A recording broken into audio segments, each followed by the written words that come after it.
5 months after the disappointment of 2007, the New York Mets are back in business down in Florida where the weather is warm, and they hope that their season turns out just as warm. Away from the cold days up north, the Mets are on the field at Tradition Field and sporting their newest acquisition. The best pitcher in baseball, Johan Santana, toes the rubber today. For spring training baseball presented by Citi, the New York Mets play the St. Louis Cardinals here at Tradition Field.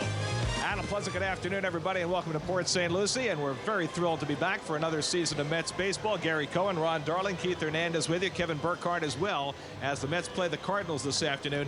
You know, this is the 47th year that the Mets have been in business, and more than ever in the previous 46, the Mets this year needed something to change the subject after last year's disappointment. Well, what better than to acquire the best pitcher in baseball? And, you know, when you make a big acquisition, and, well, you were a big acquisition in your day, it's got to have an impact on the team as a whole. Well, I think especially so when you have probably one of the best pitchers in the game. It was the trade of the offseason. It was a steal. Great job by Omar Minaya. It changes the whole program here. This was a team that was going to have to come in here and answer a lot of questions about last season. But with Santana here, it changed the whole program and gave this club a bit of optimism and get that shroud off of over their head and look to the season with a positive attitude. And certainly we've heard a lot of that optimism in Mets camp this year, even from some sources that we're not used to hearing it from. But Santana, the pitcher, will go to the mound only every 5th day.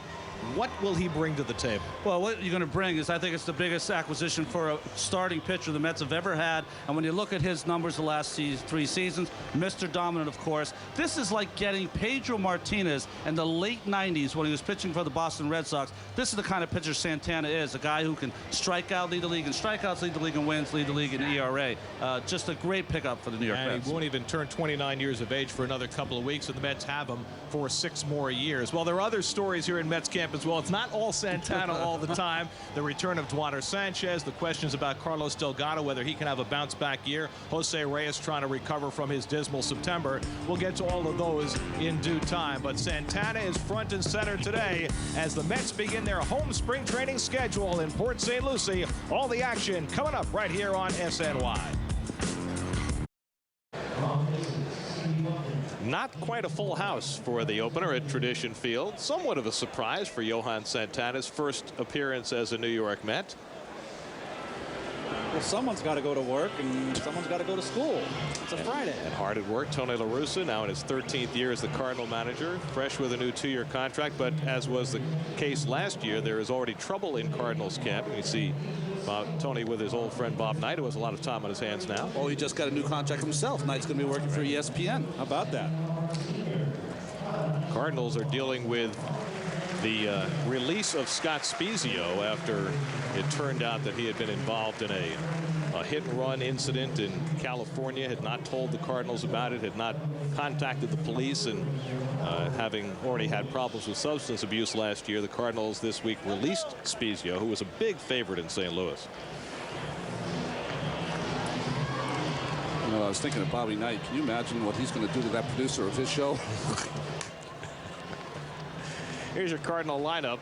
Albert Pujols, of course, right in the middle. This is a very different St. Louis team. No David Eckstein, no Scott Rowland, no Jim Edmonds. All have gone to other pastures. Look at Juan Gonzalez, who has had 1 at-bat in the big league since 2004. Former MVP with the Texas Rangers and trying at age 38 to find himself a job with the Cardinals.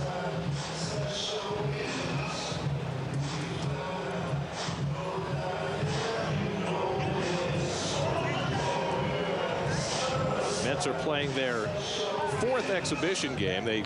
Only 2 of the prior 3 have counted. They tied with the University of Michigan. That one doesn't count in the Grapefruit League standings. Then they played in Lakeland against the Tigers on Wednesday afternoon, and in Jupiter against the Cardinals yesterday, losing both of those contests. Didn't one of the Wolverine players hit a 2-run home run late, right, to tie up the game against the Mets? And there is the man of the hour and the man, well, of this decade as far as pitching prowess in the big leagues, and now taking them out for the first time as a New York Met. Well, 2 Cy Youngs to his repertoire, both unanimous. In '06, he won the Triple Crown, 93 wins in his early career. He's just one of the dominant pitchers in baseball. And like I said in the opening, this is like getting Pedro Martinez in 1999 when he had that great season for the Boston Red Sox. That's how dominant he can be. And you're talking, Ronnie, about the unanimous Cy Young. It's only Sandy Koufax has more with 3. And Pedro Martinez, his teammate, has 2. So quite a 1-2 punch for the Mets. And the Mets defense brought to you by Citibank. And you see Delgado at first base looking to bounce back from last season. And there's Anderson Hernandez at second, Jose Reyes, David Wright. Those 2 on the left side are there forever. Moises Alou with a great finish he had last year. Angel Pagan back in the Met uniform again. Came over from the Cubs. And out in right field is Brady Clark, and behind the plate, Ramon Castro. Willie Randolph has been very chipper this spring. A little more relaxed, I think, than in his previous 3 seasons. I think when you have a season end the way it did for the Mets, you're just so happy to put that uniform back on at spring training. Brian Barton, one of several candidates to fill Jim Edmonds' shoes in center field. Edmonds dealt to San Diego after 8 years in a Cardinal uniform. And nobody stays back in the clubhouse or on a back field for this moment. Every Met on the top step witnessing the first New York outing for Johan Santana. That's pretty amazing. First pitch is a Met. And it's a strike. Santana last year 15-13 with Minnesota, but 235 strikeouts in 219 innings. He doesn't walk anybody, too, Gary. Yeah, better than 4-1 as ratio from strikeouts to walks. And pitching in this National League, where you usually pick up 30 to 40 more with the pitcher batting, he's going to threaten that 300 mark this year if he stays healthy.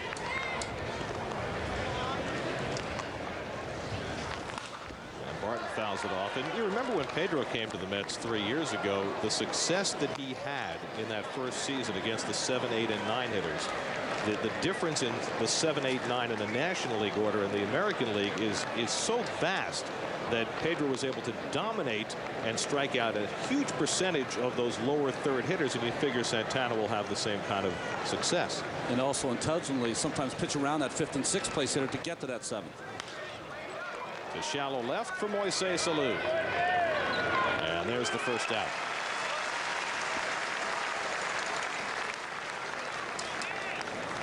Well, this was the deal, and it took a long time. It took the Yankees and Red Sox not putting up the kind of deals that the Twins would have liked, and leaving the Mets really in a great position as really the only team left in the sweepstakes for Santana, and allowed the Mets to not give up the players they didn't want to give up. As Chris Duncan fouls it off, and that means Fernando Martinez, it means Jose Reyes, it means Mike Pelfrey. Well, I think that if the Twins were going to trade him to an American League team, they wanted euros. They didn't want U.S. cash. And the Mets were able to get him with just regular good old American green. Ouch. That's a $1.50 to you. You sound like Gisele Bundchen. You're getting paid in euros and not, That's right. not U.S. dollars. Well, in addition to his prowess on the mound,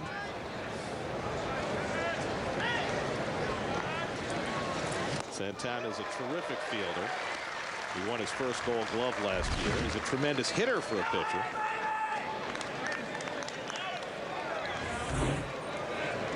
Well, you saw with that pitch, he has the ability with that changeup to not only run it away from the right-handed hitters, but he also can run it away from the left-handed hitters.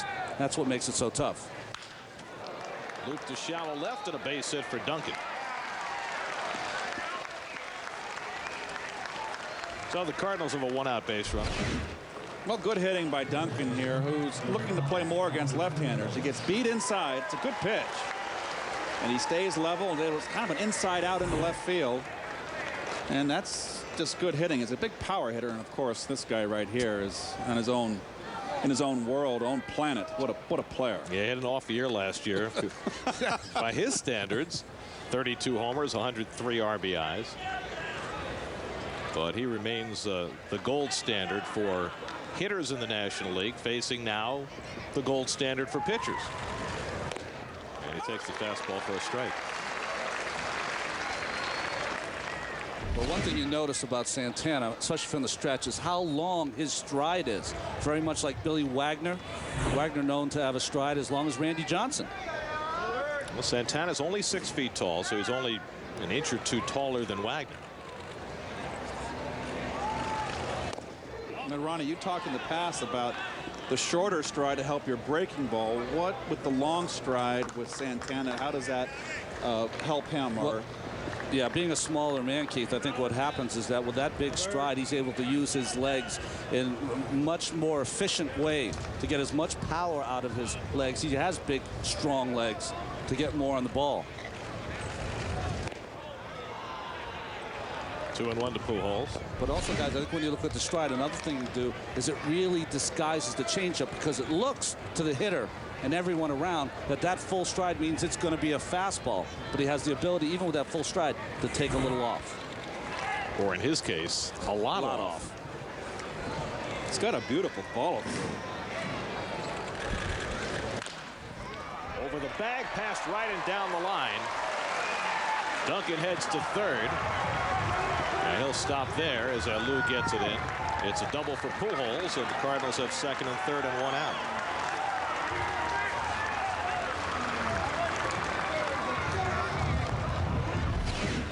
Well, a changeup again. Let's see what a spot. It's got too much of the plate there. And good hitting by Pujols. I'm sure that Santana wanted that ball down and away, got it out over the middle, and you just don't make mistakes like that to good hitters. So that'll bring up Troy Gloss, acquired from Toronto in a deal for Scott Rowland. The trade of unhappy campers. Rowland not happy in St. Louis and not with La Russa, and Gloss not happy in Toronto. And Gloss had an injury curtailed season last year. Plantar fasciitis in his foot. Required surgery. Limited to 20 home runs last year. Guy who hit as many as 47 back in his heyday with the Angels. And also a guy who had his name front and center in the Mitchell report. I'm sorry. He's like inside over here with Todd. Todd's our. Could you pay attention to the game? I know it's early yet.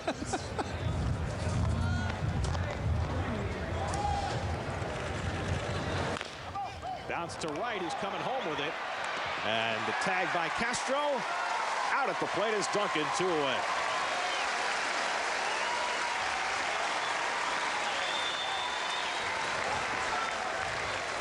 Gold Glover David Wright. How about that? David got his first Golden Glove last season here and does the right thing at third base. As a hitter, the 2 spots you don't want to hit the ball on the ground to when everybody is playing back, conceding the run. You don't want to hit it to third base. You don't want to hit it back to the pitcher. Everything else is a gimme. And good heads up by David right there. Has the easy play at home. Now, interesting, and during the season, you might see a runner try to take the catcher out. Certainly not in spring training. Ramon Castro figures to get a whole lot more playing time this year. Here's Juan Gonzalez, the 38-year-old former MVP, launches one to deep left field. Now Lou going back, and it's out of here. Juan gone. 3-run homer for Gonzalez, who is trying to make a comeback after getting just 1 at-bat in the big leagues in the last 3 seasons. And he jumped on the first pitch from Santana and launches it for a 3-run bomb. Well, 1 at-bat in 3 seasons, and first ball, fastball hitting here. Mid-thigh, out over the plate where he loves to extend his arms. Great power hitter in his day. Hoping his day is back. You said trying to make a comeback. He's back. 1 swing. Ryan Ludwig takes a strike. Well, Santana's a guy who gives up home runs. Yeah, especially last year when he led the American League with 33 given up at that Minnesota ballpark. Of course, a bandbox. It should be a little different at Shea.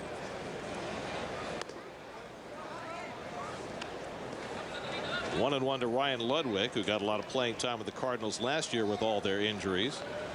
Well, they had a rash of injuries, and they got a lot of young players like Ludwig got a chance to come up. Got given a great opportunity. He got a lot of big home runs for the Cardinals last year. It's hard to have more ill befall a ball club than the Cardinals suffered through last year. Obviously, the death of Josh Hancock, #1, but Juan Encarnacion getting hit in the eye in the on-deck circle and probably ending his career. He's going to miss all of this year at least. And the changeup from Santana strikes out Ludwig. That ends the inning. But Juan Gonzalez introduces himself to Mr. Santana, spoils his first inning as a Met with a 3-run homer, and the Cardinals take the early lead.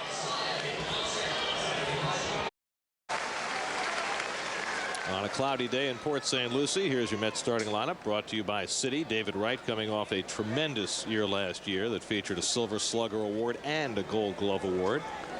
A lot of Met regulars still not ready to play yet. Beltran and Castillo both coming off knee surgery, but Jose Reyes in the lineup. And Reyes takes strike 1 from Adam Wainwright. You know, I spent my winter in the cities. David must have bought a lot of suits, because it seemed like every weekend he was getting another award for something. The numbers of Adam Wainwright. Strong season for Wainwright last year. He started really slow. It was his first year starting after, of course, that great job he did leading the Cardinals to their World Series in '06. But 14 wins is very good with a team that only won 83 last season.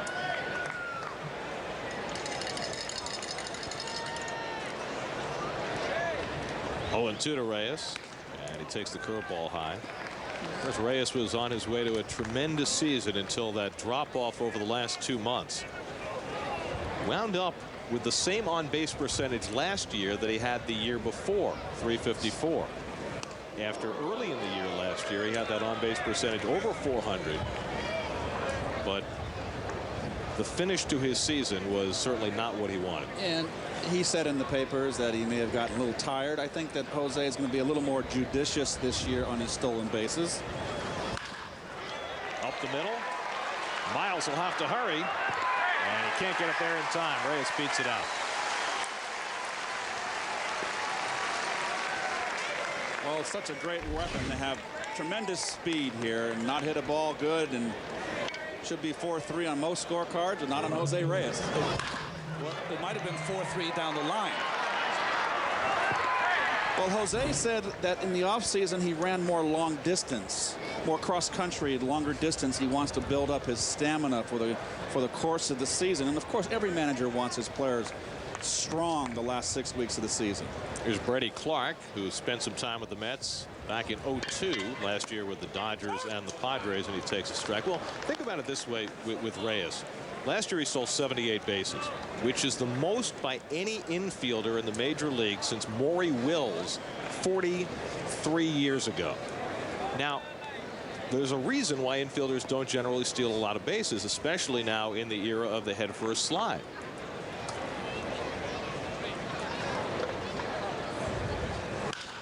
Up the middle, and Clark has a base hit.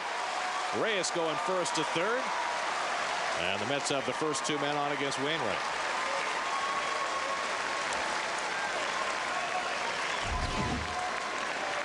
Well, nice hitting by Clark right up the middle there.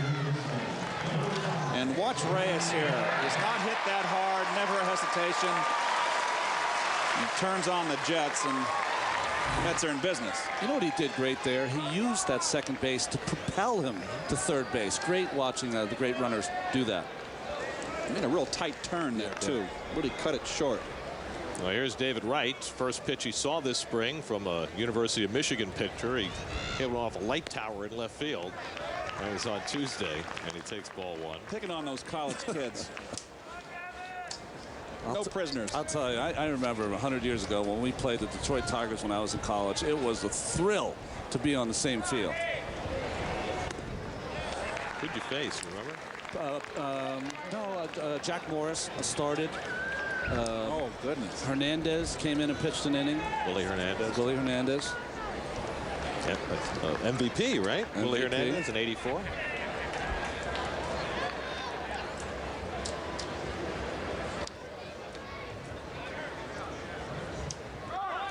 There goes Clark. Molina's throw right on the money, but they'll shade late. And Clark has a stolen base. And the Mets have 2 runners in scoring position.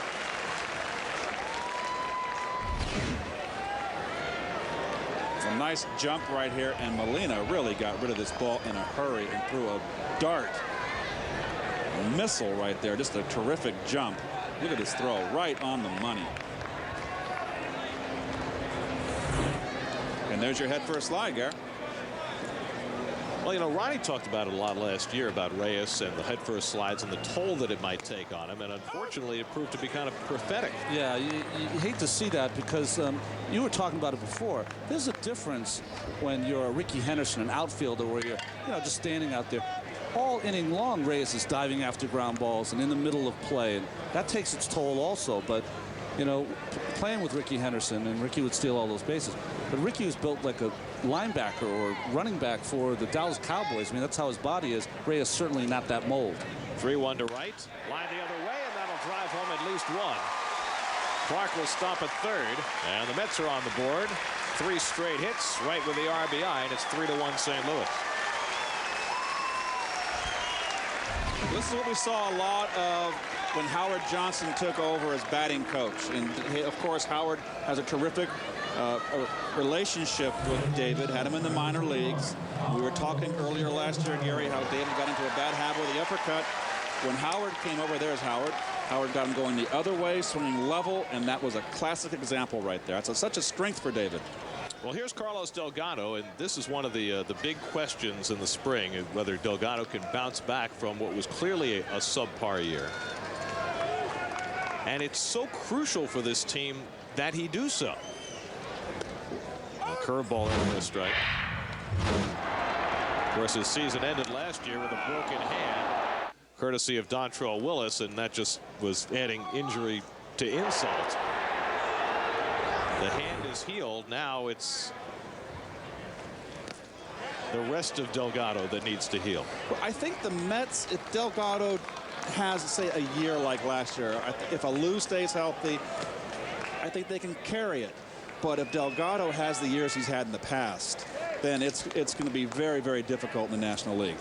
Well, here's one of the problems that Willie's going to run into if Delgado does struggle this year. Last year, when Delgado struggled, he dropped him in the order, and he hit him 6th. Curveball misses.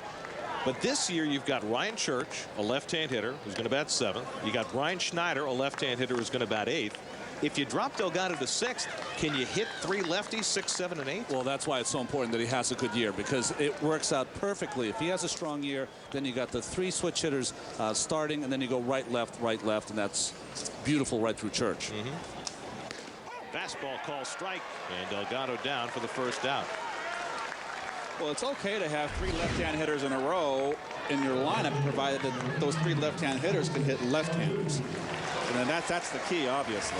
And you know, it's early right now. Delgado's come in great shape. He's lost weight. I find, though, the only problem, this is his 2nd consecutive year coming to spring training following surgery in the offseason. When you're an older player and you spend all offseason trying to get rehab your body back in shape, sometimes you don't get to do all the baseball skills in the offseason that you would like. Now Lou grounds one to Ryan at short, and Miles drops the throw, and everybody's safe. Clark comes in to score, and it's 3-2.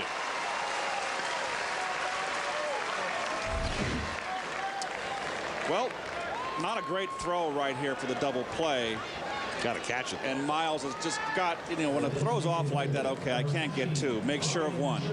You're right, Keith. In that, you want to eat it as a second baseman. Just come off the base like you're a first baseman, make the catch. He was trying to make the exchange to throw the first base. So it'll be a fielder's choice and an error, I'm sure, on Miles. Now Lou gets credit for an RBI. And here's Ryan Church. Now, I talked to Willie about Church yesterday, and it was interesting the way he put it. He said, he's my right fielder for now. Church skies one to shallow left. Infield fly roll. Ryan's got it, 2 out. And I thought that was interesting because I think going into spring training, most of us have just figured that Church has the job. But you know, Willie put a caveat in there. He needs to see from Church that he's capable of being his everyday right fielder. Well, it's a good idea that, okay, this job is, Willie said earlier, this is Church's job to lose. It's good not to just hand it on a platter to a player. Ryan Church has got to be very happy to be in a Met uniform. He came up in 2004 with Montreal. He's never had a chance really to play against left-handers. hasn't had a lot of at-bats. So he's going to get his opportunity here to play every day, and it'll be very interesting to see his approach at the plate against left-handers. He's going to get his opportunity. Although in 2004 he was a AAA Player of the Year and hit 340, so he has hit left-handers in the past, but we'll see if he can do it at the major league level because he's struggled so far. Ramon Castro coming off his best offensive season, lifts it to right center. And Ludwig has it to end the inning, but the Mets get 2 runs back. Jose Reyes getting it started against Adam Wainwright. And David Wright driving in a run. And the Mets with 2 on the board. It's 3-2 St. Louis.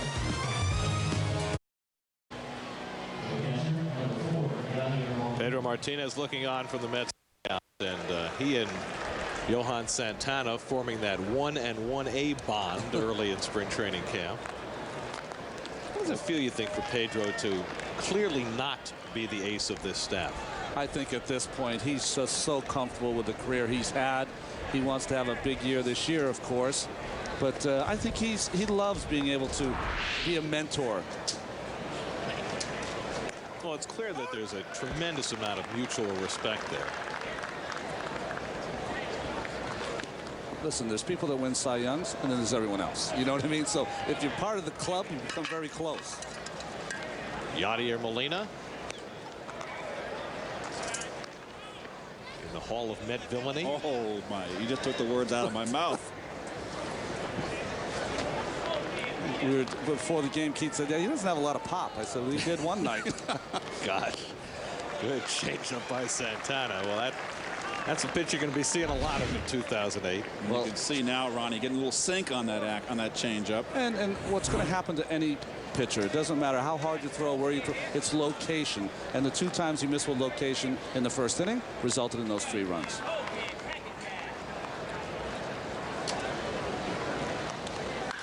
Molina to center field. And has it for the first out. Well, we've seen the Santana signature changeup a few times. Ronnie, how does he throw his? Oh, he throws a traditional circle change, but the key for him, if you can see out there, see the seam?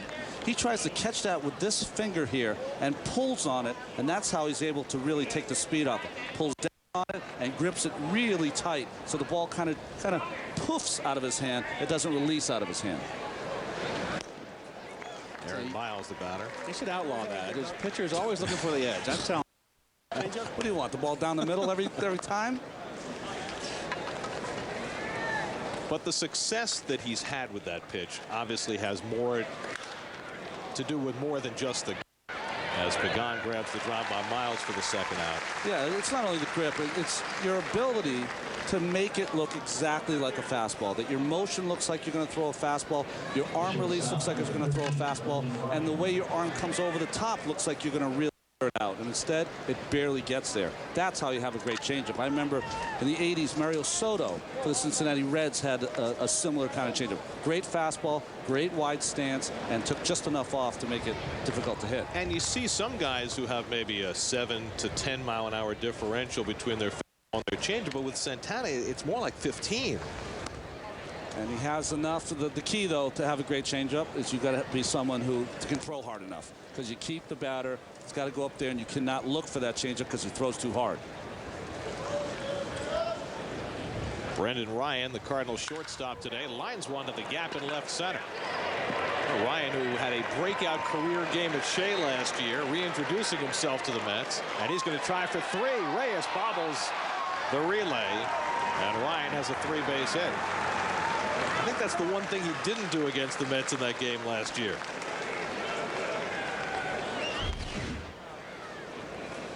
Oh, right in the gap here, and this is just great hustle by Ryan here, and this early in the spring. You can always tell the guys that are trying to make a ball club early in the spring. They're hustling. I guarantee you most veterans right here, they just pull up with a double, but he's hustling all the way here, makes his decision. Very nice. Nice socks. Well, the Cardinals now have gone for the cycle against Santana, 2 innings. Duncan with a single, Pujols a double, triple by Ryan we saw there, and a home run by Gonzalez. And here's Brian Barton up for the second time. Yesterday, John Maine was pulled in the second inning, having thrown 45 pitches. Santana not quite in that neighborhood yet. Maine actually pitched a great first inning against the Cardinals and then really struggled in the second. Got a lot of balls up, got hit fairly hard.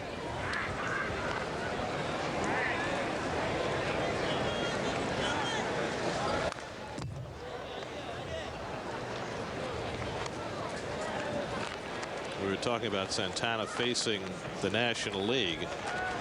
In his interleague starts, this is what he's done. Fairly dominant, I would say. That's called the mockery, Gary, right there. 16-4. Wow. Well, that includes his shutout of the Mets last year at Shea. Martin hits one off the fist to right. And Brady Clark playing shallow has it to end the inning. So a triple and one left. Santana's afternoon probably done. And he leaves, concluding his first outing as a Met.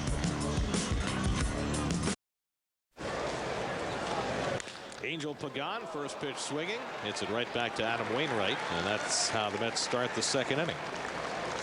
And we're going to finally bring you the Cardinal defense here. We're getting the kinks out here at spring training. It's brought to you by Citibank.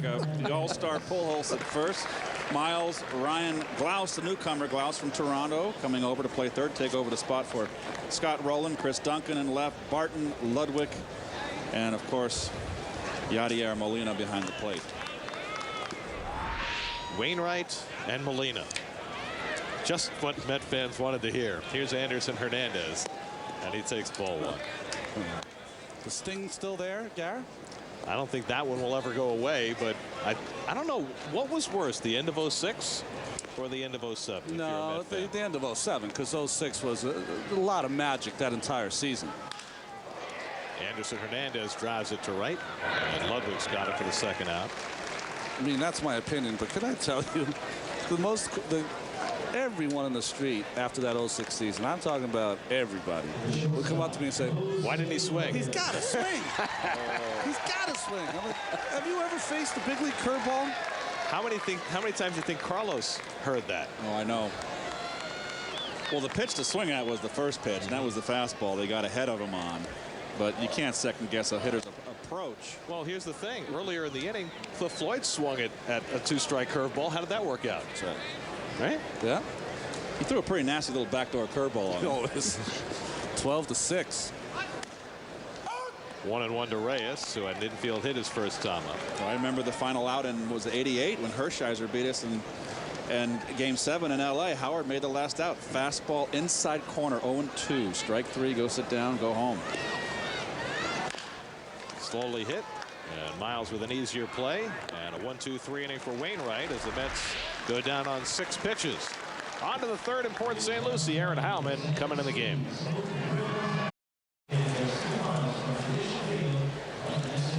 Everything's hopping at the Tiki Bar. I love Tiki Bar. That's the Island Girl Tiki Bar. Aaron Howman on to pitch for the Mets. On Heilman were tremendous last year, except in one category: home runs. Yeah, he did give up some big home runs last year, but I will say this in half of Aaron Heilman. He is not afraid to take the ball. The last 3 years, 81 games last year. One pitch, and he gets Chris Duncan for the first out. Let's check in with Kevin Burkhardt. Kevin? All right, guys, we're joined by Damian Easley, who is just so anxious to get back on the field. I guess that's the first question. How's your ankle? It's coming along. It's getting a lot better. I ran the bases today. It improved quite a bit from a couple days ago. Did you ever watch that highlight in the offseason at all? Did you ever bring yourself to actually watch how it happened? No, I know what happened, and if I watched it, all it would do is bring back the pain. Probably a good thing, by the way. You didn't want to see it. How about the offseason for you? How was the offseason as far as not only rehabbing, but just thinking about your career and coming back and last season and things like that? Well, it's after what happened last year, it added some motivation to the offseason to get back, and so we had a great team last year, and I think we've improved, and it should be a fun year. We were talking in the beginning of the broadcast about kind of a quiet confidence around here. Do you sense that, and does the addition of Santana have anything to do with that? Oh, he doesn't hurt. I know that, but I think all in all we believe in ourselves, and we should. Sandy protecting us, although he dropped the ball. the fact that we added Santana, you know, that only adds to that confidence. What is for this team now? The expectations, you know, certainly are high. Pressure level on you guys. Does it change anything? No, I mean, we were supposed to make the postseason last year. We didn't.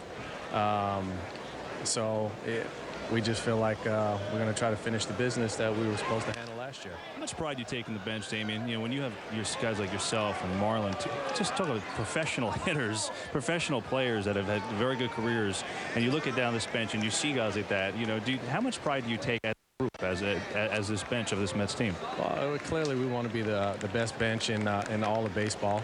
I think if we're able to do that, that's only going to add to our team. Well, good luck with the ankle, speedy recovery, okay? Thank you. Damian Easley, guys, is pulled Heilman here. Back up to you. All right, Kevin. Pujols pops one straight up. Castro will handle it, and there are 2 out. Easley's one of a number of Met position players who have not yet gotten to the physical point of being able to play in a game this year. Castillo's one, right? Beltran. Castillo and Beltran each had both knees cleaned out in the offseason.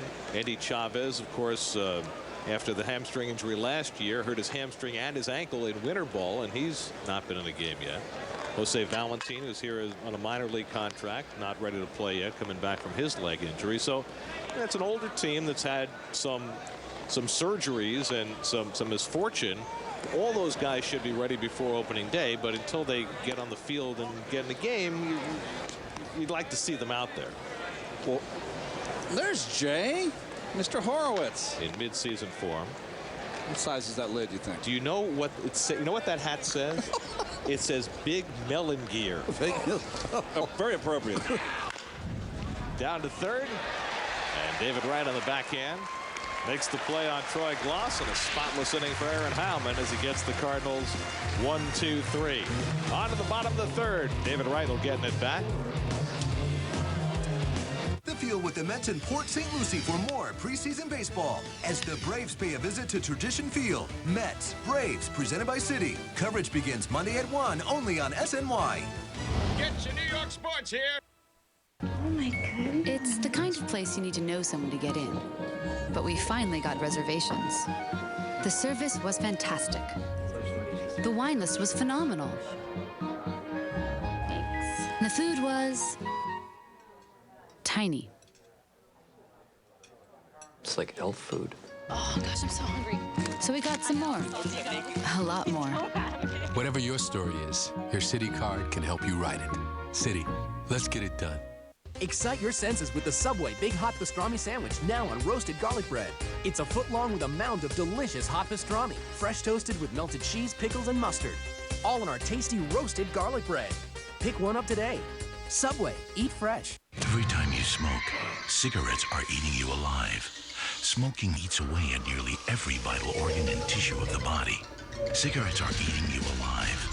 Quit smoking today. Call 311 or 1-866-NY-QUIT. Rated E for everyone.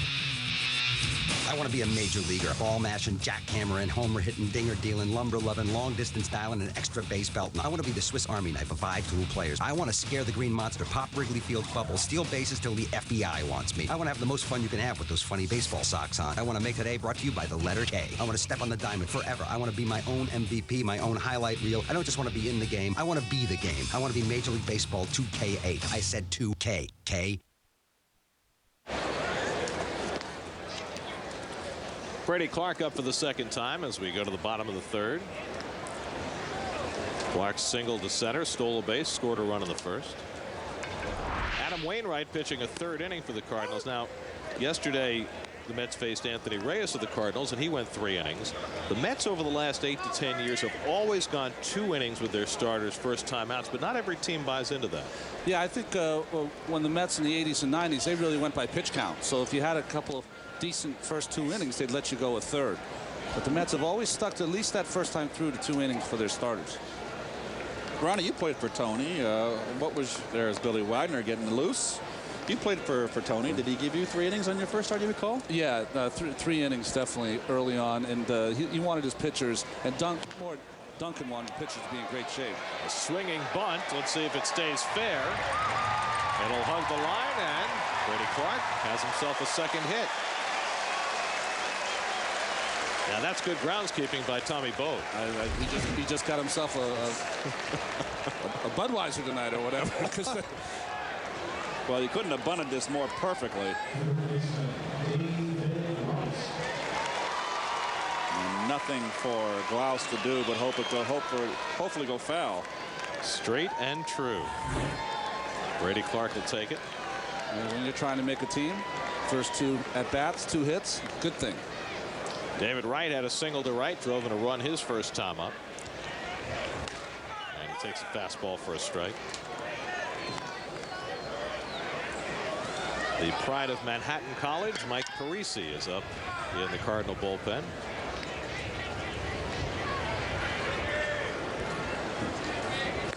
From Jasper Green to Cardinal red. Molina loves to throw behind runners. Tony Pena used to love to throw behind runners. A great arm. Tony, of course, with a longtime Pirate. Coached with the Yankees last year. You know, the Mets have a catcher named Molina in camp this year, Gustavo Molina, but he is not related to the other 3 catching Molinas. Is that like the flying Walendas? That's exactly right. Well, just think of the change, right? Yadier's older brother, Benji, with the Barry Bonds gone, he's going to be the cleanup hitter for that Giant team. He had a great year last year, but the Giants are just bereft of offense now. There's a lot of very, very poor teams in the National League, mediocre teams. To short, should be 2. Miles with the turn, gets upended and bounces the throw to Pujols. Clark with a nice takeout, but nonetheless a 6-4-3 double play. Well, much better result this time from the middle infielders of the Cardinals. Taylor made double play. Nice curveball, nice scoop by Pujols here. A nice takeout slide by Clark, perfectly clean.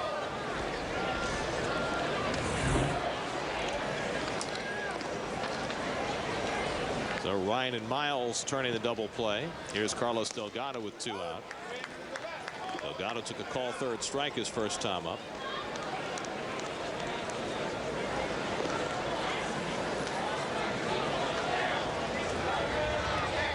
And he takes the curveball for a strike, 0-2. Well, in spring training, when you're a hitter early and you never got your rhythm and you got a pitcher out there with a great curveball and he drops an 0-1 curve on you like that and puts you in a hole, 0-2, you don't want to strike out in spring training.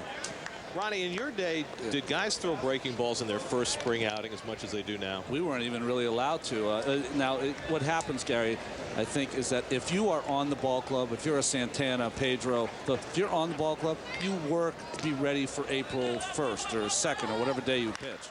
And Delgado shoots one past Miles, and he's got himself a base hit. You know, but if you're a guy trying to make the ball club, you're going to be throwing all 3 or 4 pitches. This is the spot where Delgado has to look into right here. That ball out over the plate. You see this full extension of the arms. He's had trouble last year inside.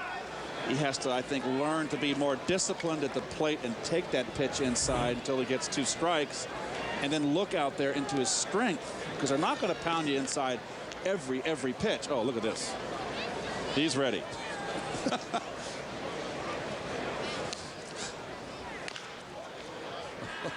Pedro, of course, is on his own schedule.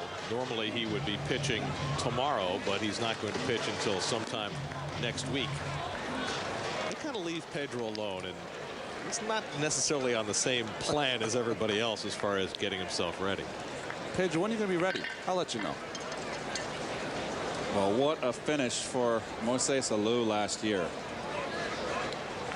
Well, he had the 30-game hitting streak. Good changeup by Wainwright. Just longest hitting streak in Mets history. Coming off that injury, they was out most of the season, and he just clutched out all the way down the stretch. He was just tearing the cover off the ball. Hit .402 in the month of September, and you know, for as poorly as the Mets played coming down the stretch, they had certain individuals who finished very strong. Lou and David Wright, Marlon Anderson with his pinch hitting. There were guys who finished strong, just the team as a whole that was unable to. But it's now 2008. And it's warm in Florida, and the Mets thinking nothing but happy thoughts as we go to the 4th. Well, there's plenty going on here in Port St. Lucie away from the main field. Orlando Hernandez, who's not yet ready to go to the mound, getting some running in on one of the backfields. Some of the elite minor leaguers are here. The complete minor league program won't start until about 10 days from now, but some of the elite minor leaguers are here for some early workouts. Oh, Billy Wagner, 34 saves last year, 358 in his fine career, and they're going to have him at top of his game this year if they want to run away with this National League East. Juan Gonzalez hit a 3-run homer off Santana his first time up, and Wagner misses with the fastball. Now Billy's working on a new wrinkle this spring, going back to an old program. When he first came up, he was a fastball curveball pitcher, and he's trying to reinvent that curveball this year. Well, I know he's fooled around with a changeup, fooled around with a split finger, and he's had a hard time controlling those pitches, but that's his bread and butter. Controlling that fastball. I think the only thing that he should do, I like that curveball mixing in, especially against left-handed hitters, but if he controls both sides of the plate with his fastball, he's so effective, as opposed to usually just pounding down and in to the right-handed hitters. That's a good point, Ronnie, a good point you make. Has he lost confidence in the slider to go for the curve? I mean, he threw the slider all last year. Castro under the pop-up. And you notice also Wagner is pitching from a full windup this year. One out. Let's check in with Kevin Burkhardt. Kevin. And we're with Johan Santana. First of all, how'd you feel out there today? I feel good. I mean, we were trying to work everything out. We were rushing a little bit with my delivery, but I feel good overall. Is this the most anticipated spring training game you could ever remember? I mean, the fans chanting your name when you're going out there. I mean, is this kind of a different experience for you today?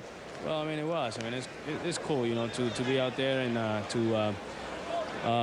you know, to pitch and then see the fans are able to see me, and it's fun, you know. But I'm just trying to do my job, trying to do everything the way it's supposed to be done. Was that a first pitch fastball to Gonzalez there that got you? Yeah, I mean, they were aggressive. You know, they were swinging right away, and then that fastball right there, you know, he swung right away, and trying to make some adjustment in second inning. We're trying to throw all my pitches. You know, I know when you play these games, certainly you're not going to see the entire starting lineup for these teams, Johan, but how important is it for you how helpful is it to learn some of the batters you're going to be facing throughout the year? Well, there's a lot of things that I need to learn throughout the whole season, and we're trying to make adjustments. We're trying to face as many hitters as possible, and then go from there. You know, we'll take my time, and then we'll go through it. But I think we'll be fine. You know, I mean, it takes some time, but we're working on it. What else is helpful as far as learning the new league? What else is it? More video? Is it talking to your teammates? What helps? I'll talk a lot with my teammates and trying to figure out what they're trying to do, the tendencies that they have. You know, today they were swinging right away. You know, their first pitch, they swing right away. So you will have to be careful where you locate your first pitches and then make adjustment from there. Before we let you run, where do you think your fastball is at right now? How would you rate your fastball if you had to say 1 to 10? Is David Wright with a nice pick and throw to first base, second out of the inning? Fastball, where is it right now? I mean, it's kind of tough, you know, to rate it like that, but I feel okay. We're still working on it, and it's coming along pretty good. And then it's all about, you know, how you locate it and how you feel. So today, after I was done, I feel good. I have to go back to the bullpen to finish up throwing, and then throw about 50 more pitches because I didn't throw that many today. So I mean, we're just working, building everything up, and then. But as far as rating, you know, just still have a long way to go. You talk about building up. Do you throw a lot in the offseason? I mean, you got it that throws a lot, or do you find that rest is beneficial for you? I rest a lot, and then once we get to work, you know, we get to work. So I take my time off, and then once we start throwing, we never stop. Johan, thanks for the time. Appreciate it. Thank you, guys. All right, there you go, guys. Johan Santana, back up to you. All right, thanks very much. And for the record, Santana threw 30 pitches in his first start as a Met, 22 for strikes. Molina grounds out to right. It's a 1-2-3 inning for Billy Wagner. On to the bottom of the fourth, 3-2 St. Louis.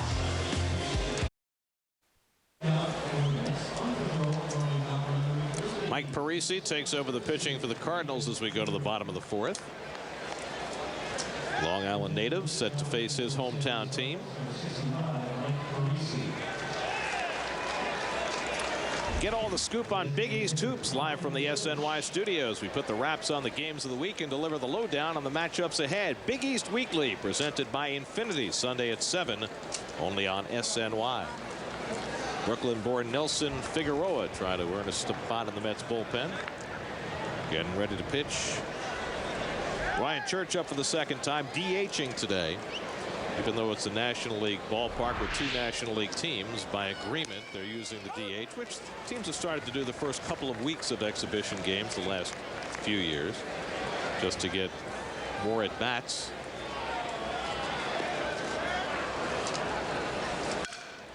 Church breaks his bat, and Pujols handles it. Well, hard hit balls down the line, broken bats, plenty of reason why they've put in the rule for coaches this year to wear helmets at all times while on the baseline. And you saw right there Sandy Alomar Sr. And Sandy played back in the day when I remember Willie Mays didn't wear a helmet, and Maury Wills and Bill Mazeroski wore skull caps. Then we went to the normal helmet, then the single flap helmet, then the double flap helmet. Now coaches wearing helmets. Well, with the death of Mike Coolball last year in a minor league game, that certainly brought the issue to everybody's attention.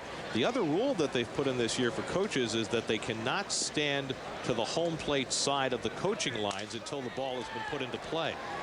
In the air along the left field line, and Duncan ranging over to retire Castro for the second out.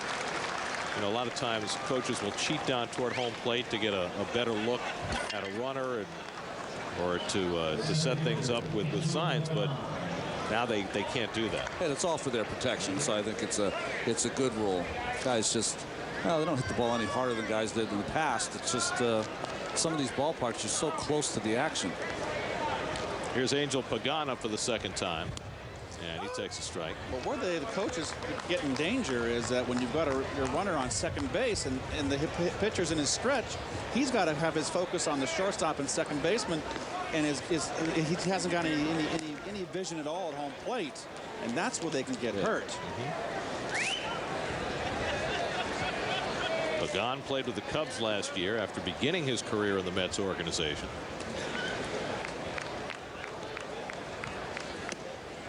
And you know, Gary, a first base coach with runners on first and second has to watch the first baseman who's playing behind the runner for the attempted pickoff play, sneaking behind the runner, so he puts himself in danger.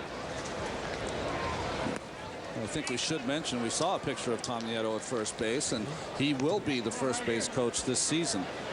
That's nice for Tommy. He got promotion out of the bullpen. Served as a catching instructor for the last couple of years. Well, he got hit in the helmet, didn't he, out of the bullpen, so closer to the action. And Pagano rips one for a base hit. Just thinking, after looking at Tom Nieto, known as the Chief, you're going to be providing him with some just for men. Yeah, he needs it in that goatee. Let me tell you. I'll get on him. I'll see him tomorrow. I'll bring him a little. Take care of him. I mean, he's going to get a lot more face time this year now at first base than he did in the bullpen. Now's the time to do it. You can't get all gray, then everybody knows. Here's Anderson Hernandez, who flied to right his first time, playing at second base today. And one of the issues the Mets have to deal with this year on their bench is figuring out who their backup shortstop is going to be. You know, Damian Easley has played there in his career. Ruben Gotay has played there briefly. And, you know, talking to Willie Randolph yesterday, he said he'd probably be comfortable with either one of those guys on a 1 or 2 day basis, but if Reyes ever missed a considerable period of time, that they'd probably have to go in a different direction and look at a guy like an Anderson Hernandez. Well, it's such a critical position. They always say you got to be strong up the middle to win defensively. Up the middle, and Miles can't get it. Pagano will go first to third, and the Mets have runners at the corners with 2 down. 7 hits now for the Mets. Well, all left-handers love the ball down. This ball is meant to be away. Nice little sinker there, but he's kept his front shoulder in. Went right up the middle. And for a guy that has not proven yet he can hit in the major leagues, he did what he was supposed to last year in AAA by hitting over 300. The AAA hitting has not been the problem for Anderson Hernandez. It's been hitting at this level. So here's Reyes for his third at bat. An infield single and a ground out, and he takes a curveball for a strike. Pagano is at third and Hernandez at first with 2 out. Mets down 3-2 as they bat in the 4th. Their first home spring training game here in Port St. Lucie, and we'll be bringing you every Mets home spring training game presented by Citi.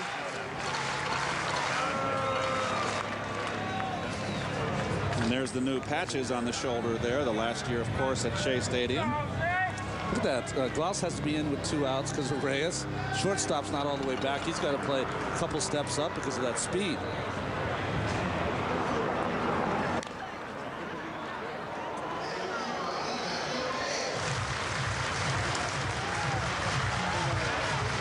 There's the new patch right there on the right shoulder of the Mets uniform. It symbolizes the... I think it's a beautiful patch. I think it's the best one they've had. Toughest ticket of the year this year? Closing day at Shea. Oh, boy. And that's going to be hard to come by. That'll be quite an event. And by the way, any of my friends out there, I do not have tickets. Get your own. Well, Keith, you were part of the closing day at Busch Stadium, right? Yes, I was. They had a big ceremony there. Brought back tons of ex-Cardinals. Steve Carlton was there. Bob Gibson, Lou Brock. It was a fun night.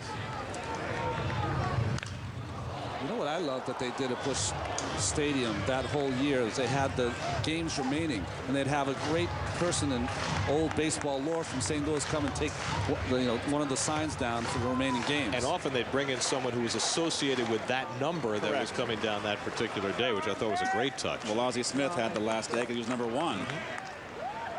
They were going to have me on day 37, which is my number in St. Louis. Toward the hole and a base hit for Reyes, and that'll tie up the ball game. Pagan trots in to score 3 straight 2-out hits, and Reyes' RBI single ties the game at 3. Well, a nice 2-out rally by the Mets here. Breaking ball, up, hanging, stayed back nice. Love to have that hole left-hand hitters with a first baseman holding on that runner. That's a hole to shoot for. I'll tell you, there is nothing more frustrating for a pitcher than getting the first 2 outs quickly and then bang, bang, bang. You give up a run, and if somehow Clark up, he gets you for an extra base hit, now you've ruined the entire inning. Tough to eat dinner that night. Young kid trying to make a ball club. Have that happen. And Yadier Molina is going to try and settle down Parisi. And that's what happens with most young pitchers. After they get a little rattled, the next pitch is nowhere near where it's supposed to be because just of utter frustration. That's right. Nice day out on the berm. The sun's been darting in and out from behind the clouds, but that berm is such a popular spot out in right field. Bring a blanket, spend the day. Great place to introduce the kids to baseball. Don't have to worry about foul balls coming your way. Just the occasional home run. Grady Clark already 2 for 2, and he takes a curveball for a strike. Clark singled up the middle, stole a base, scored a run in the first, and then took a big swing and sent one about 30 feet up the third base line that stayed fair. And this way you tire out the kids so that they take that nice afternoon nap. And I got a better way to tire them out. Make them run uphill. Well, if they run downhill, eventually they've got to come back up the hill. You hope. You know, you're just thinking about Mike Parisi out here pitching for the Cardinals, has that New York connection from Huntington. I'm sure a lot of his family are watching the game. He knows they're watching the game, and I'm sure that leads to a lot of nerves. Pitched against the Mets last spring training, so at least he's done it before. 1-2 to Clark. Wastes away the curveball. Parisi's not afraid to throw his curveball. He loves it. Throwing a lot this inning. No more as a sinker ball pitcher. Huntington on the island. That's right in the middle, right? It's not North Shore, South Shore? Oh, it is North Shore? North Shore. It's on the Port Jefferson branch. There you go. Oh, okay. I'm always on the Bay Shore branch. That's South Babylon. Shore. There you go. Yes. 1-2. Fastball misses. 2-2. Grady Clark was a career backup until 3 years ago with Milwaukee when he put together a very solid year. Hit .306 for the Brewers, and really his first year as an everyday player at age 31. but was not able to duplicate that the following year. And last spring training, the Brewers dealt him to the Dodgers, and they released him, and the Padres picked him up late. And now Clark, one of those guys just hoping for a job. It's funny how quickly your career can take those kinds of turns. In there for a call third strike. So Parisi gets Clark looking. The Mets tie the score. 3 straight 2-out hits. Pagan, Hernandez, and then Reyes with the RBI single. And we're all even as we go to the 5th here at Tradition Field in Port St. Lucie. Well, a lot of the wildlife around what is now called Tradition Field has disappeared over the years as they've built up this neighborhood, but not all of it. Beautiful bird. Very nice. Wading out beyond right field in the swamp. Brooklyn-born Nelson Figueroa, journeyman pitcher who pitched in the Mexican League last year for Chihuahua, comes on to pitch for the Mets. Aaron Miles leads off. Takes a strike. Figueroa grew up in Coney Island, went to Lincoln High School, and then on to Brandeis on an academic scholarship. Curveball for a strike. He's pitched in the big leagues with the Diamondbacks and the Phillies and the Brewers and the Pirates, never for long stretches of time. And there's Duaner Sanchez, who was scratched yesterday because of soreness, but ready to go today. And of course, Sanchez, one of the big stories in camp this year, in his return after a year and a half on the sidelines following his ill-fated taxi ride in Miami. Reyes charging and throws low, but Delgado handles it. One away. Well, I think you're right, Gary. If Sanchez is one of the keys here for the Met bullpen, if he can come back to form to complement Heilman, they're both proven setup men. And, you know, another guy under the radar screen is Matt Wise, Gary. You're very high on him. Well, I love Matt Wise from his days with the Brewers. When he's healthy, his changeup is great. And, you know, it's amazing looking up and down the staff, Ronnie, at the number of pitchers who excel at throwing the changeup. And a lot of it comes from Peterson, too. There's certain pitching coaches that have a great ability to teach a certain pitch. And I was just thinking that the left-hander who pitched for the Dodgers when they beat the Yankees, the left-hander 1955. Johnny Padres. Johnny Padres was one of the best ever in baseball of teaching the changeup to major league pitchers. Frank Viola, of course, he taught the changeup too. Certain pitching coaches have that, that they're able to teach a certain pitch. But when you look at Santana and Pedro and Sanchez and Heilman, I mean, you've got guys with tremendous changeups, and of course it's a weapon that you love to teach young pitchers because it doesn't put the strain on your arm that the breaking ball does.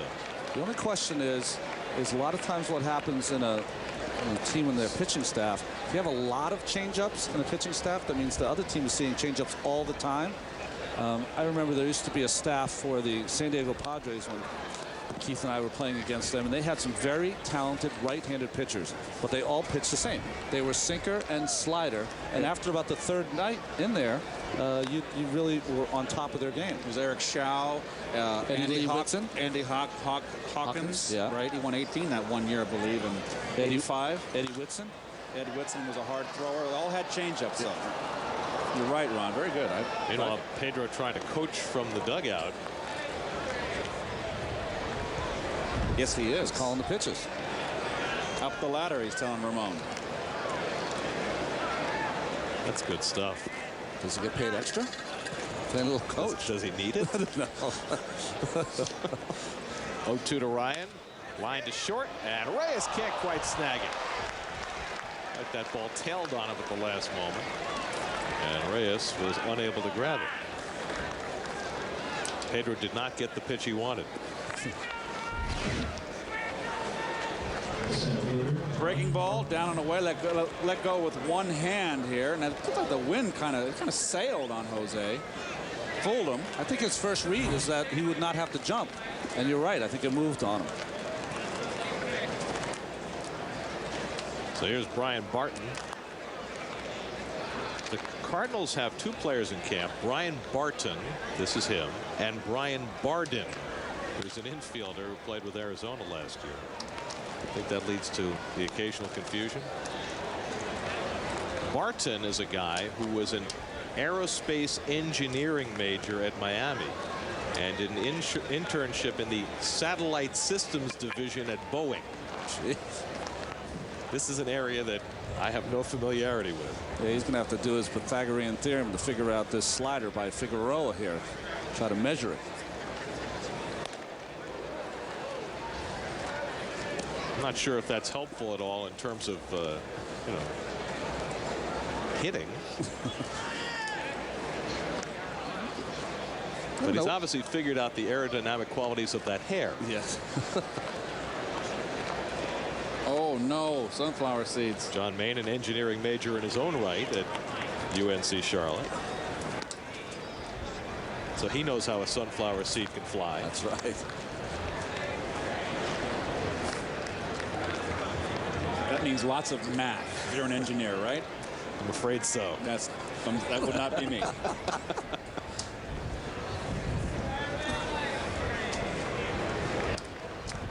1-1 to Barton. He lifts it foul. Now, I was thinking about Figueroa. You said Lincoln High School, Coney Island. That's our favorite Lee Mazzilli.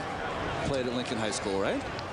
We did the SNY Invitational this year, featuring Lincoln High School and their great junior, Lance Stevenson.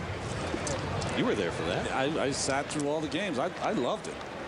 Watching high school basketball, I haven't done that in a long, long time. And I'll tell you, when I played, they weren't as good as these guys. They just jumped through the roof. Slider from Figueroa misses 2-2.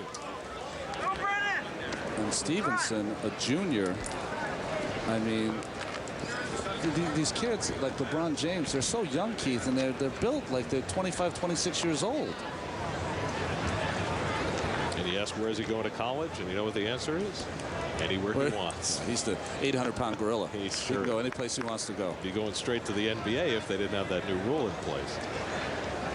2-2. And Martin goes down swinging. Good fastball from Figueroa for the second out. Well, Figueroa's mostly a breaking ball pitcher. He pitches backwards. He'll throw that breaking ball early in the count and get you looking for it and then surprise you with that good fastball. And that was in a very, very good spot inside corner black. Even though they don't have a black on the plates anymore, do they? They don't? I'm not sure. Okay. Maybe Webby will get us a shot here at the plate. Yep, there it is. It's gone. Can you believe that? Wow. You would think the contrast of color, the white ball and the black fringes, because it was always raised a little bit, yeah. Would help the umpire. Chris Duncan up for the third time. Has a single in 2 trips. Duncan's a big kid, of course, the son of Dave Duncan, the pitching coach for the Cardinals. Brother of Shelley. Playing with the Yankees. To shallow left, long one for Alou, and he makes the nice reaching catch. 41-year-old Moises Alou getting his sprints in. As the Mets surf their way into the bottom of the 5th.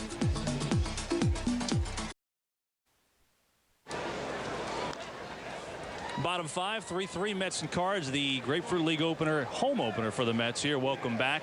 David Wright will step to the plate. I'm joined by Jonathan Mayo, senior writer for MLB.com, and we have a new book coming out. We'll talk about that in a second, but you are a specialist on the minor leagues. So let's talk Mets minor leagues. First, we'll start tomorrow. Mets are sending a young lefty, Jonathan Neese, to the mound. Give us a little insight about him. Yeah, a lot of people look at his numbers and not think he really had a particularly good year. What happened to him is he showed up about 30 pounds overweight to camp last year. It took him probably half the year to lose the weight, get himself into shape and get used to his body, and then he pitched the way he's capable of. He's in tremendous shape now. He's focusing on honing all of his pitches. He'll be pitching in Double-A, and this is a guy that you should get excited about because he's a lot better than what last year looked like. Interesting. It's amazing because he's not a big guy. You talk about 30 pounds. That's actually kind of stunning. You'll see him tomorrow. How about the state of the Mets minor league system right now? You know, after the trade, they get rid of the 4 prospects. Where is this system in your eyes right now as far as talent goes? Well, I think no matter how you try to spin it, it's going to be in the bottom phases of the farm system, of all the farm systems in baseball. mostly because of those trades, not just that trade, but trades they done before. They got rid of about 9 prospects in total. But there is still talent there. They've been very active in Latin America, as you know. Omar Manaya's, it's really been a focal point for him. So they have a lot of really interesting, maybe far away talent, the lower levels that still need to figure some things out. And some interesting arms still sprinkled throughout the system. David Wright makes the first down and a fly out to center. That'll bring up Delgado here. Fernando Martinez, when do you think he will make that jump to the major? I mean, it seems like it's a question of not if, but when with him. What are your thoughts on seeing him at maybe even Shea this year? I think, you know, if it's up to him, it's going to happen this year. You know, he's a very confident young man, and I think it's going to happen. It's really just a question of health. Anybody you talk to, not just within the Mets organization, but scouts everywhere say that he is a once-in-a-generation kind of player, and it's just a question of fulfilling that potential. I think this year is big for him in terms of him trying to turn some of that potential into performance. Once he starts playing, I think that's going to happen. If he can get those repetitions in, he'll start at Double-A. That's not that far away. People go from Double-A to the big leagues all the time. I think you'll see him by September. You have a book out. We'll get to that as Delgado hits here, called Facing Clemens. I'm assuming it's obviously on the field.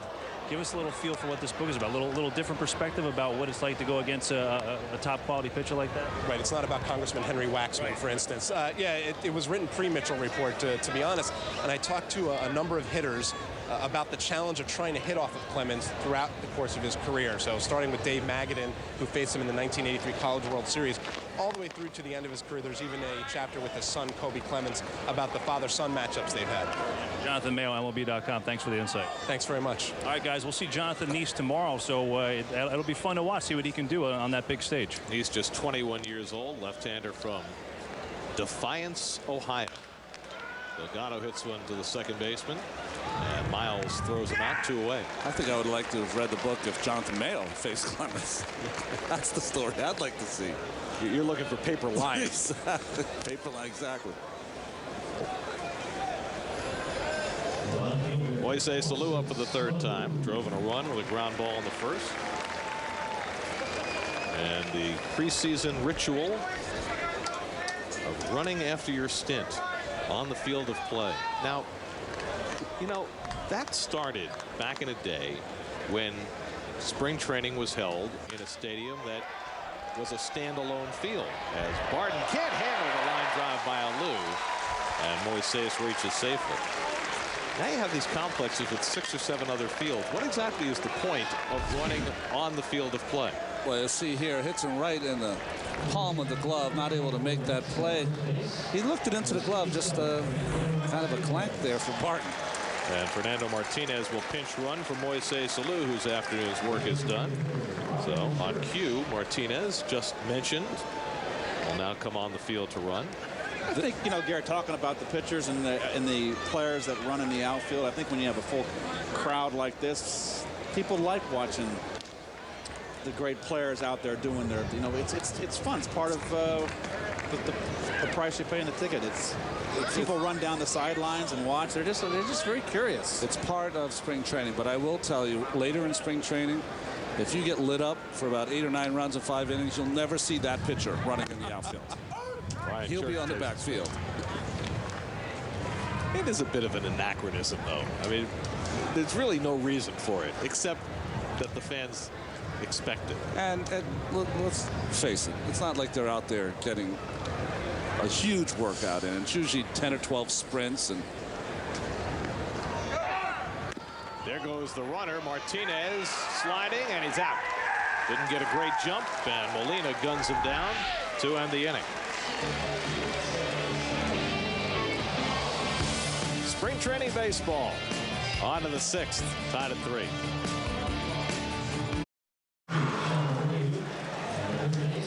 We go to the 6th inning in Port St. Lucie. That's not a tornado. What is it? Ronnie? There's a landfill around here, and a lot of times they burn tires at this landfill. Changes for the Mets. Michel Abreu comes in to play first base. Ruben Gotay at second. Anderson Hernandez moves over to short, and Anderson Machado, just because this team doesn't have enough Andersons, will be at third. And Fernando Martinez stays in left field. Albert Pujols gets his 3rd at bat, facing Duaner Sanchez. There's Martinez, and boy, it's great to see Duaner back on the mound for the first time since late July in '06, and Martinez, we can only watch this one fly out over the back wall, and a home run for Pujols, his first of the spring. Well, welcome back, Juana. Meet Mr. Pujols. You can't make a mistake, too. This guy is, what do they call him, Keith? Professional hitters, isn't he? Yeah, and he's so strong, too. 6'3", 230 pounds, and he has no wasted motion. He gets the barrel of the bat right to the hitting area. He's just fun to watch. He stays level on the pitch, belt high and up. He's just, gosh, the best hitter in the game, in my opinion. I just marvel that without a stride, he's able to deliver that much power. That gives the Cardinals a 4-3 lead as Troy Gloss steps in for the third time.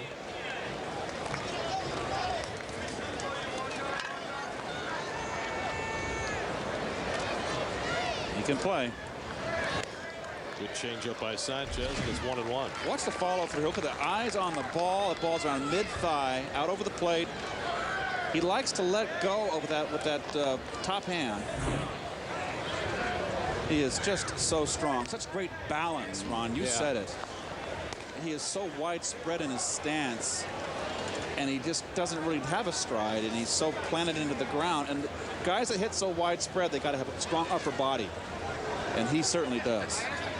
And strong through that core, huh? Kingman was the same way. Dave Kingman. Dave Kingman had a big wide stance and just a so strong upper body.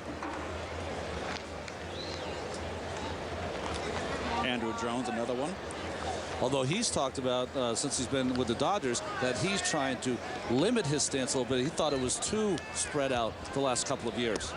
And Sanchez walks Gloss. So things not going well for Sanchez.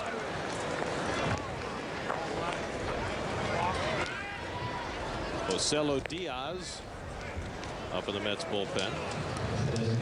And Gloss will exit the game, and we'll get a pinch runner for him.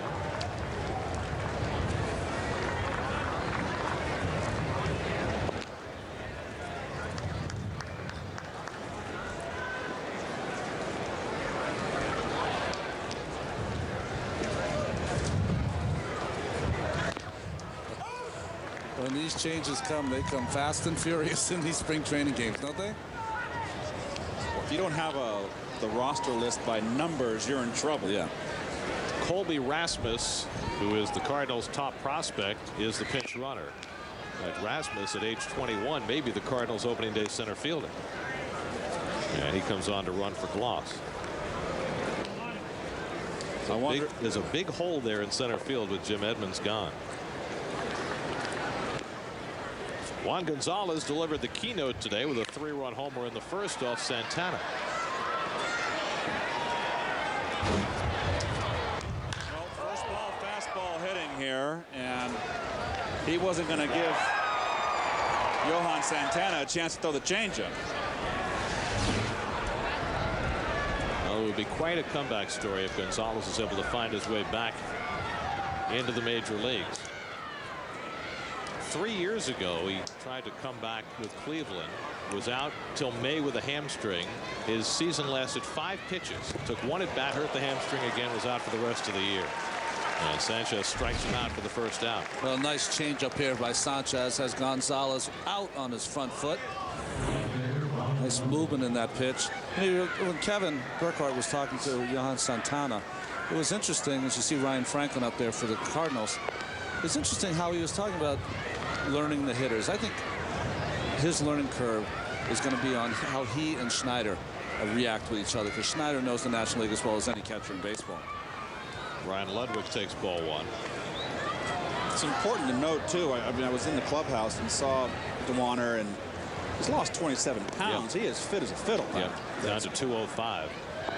The thing about Sanchez that's so intriguing is that he's coming back from an injury that no major league pitcher has ever had to come back from before. I mean, he was not involved in a baseball related injury. He was involved in an automobile related injury. His shoulder got shredded. He tried to come back last spring, and the coracoid bone broke when he was trying to come back, and that's they fused it back together with a screw, and that's something that no pitcher's ever had to deal with before. So even the folks who were doing the rehab with him at no point are 100% certain of exactly how that heals and what impact that's going to have on his future. But so far, the results have been very promising, just the way he's been able to throw on the side. Well, after getting a DNP last year, not being able to get on the field, I'm sure that he is just raring to go. He's done all the work. You said, Keith, about the 27 pounds, done all the work to be physically in shape and just getting those pitches over the plate, because he is a 4-pitch pitcher. And all the work part is big, because if you remember last spring, before he re-injured himself, there were big questions about his work ethic. And even after he had the surgery last year, he came down here to Port St. Lucie to work with Randy Neiman. And early on, there were still some problems in terms of lateness and not showing up for workouts. But then they sat him down. They tried to explain to him exactly what was going to happen and what his responsibilities were. And to his credit, from that point on, from last July, Sanchez has done everything necessary. Go tie with the turn.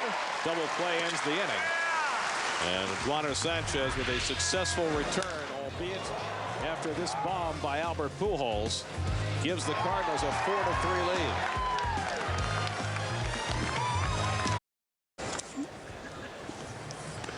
A new season of Jets Nation kicks off on SNY, and we'll hear from linebacker David Harris on the show that keeps you in the game all year round. Jets Nation season premiere Saturday at 11:30 a.m.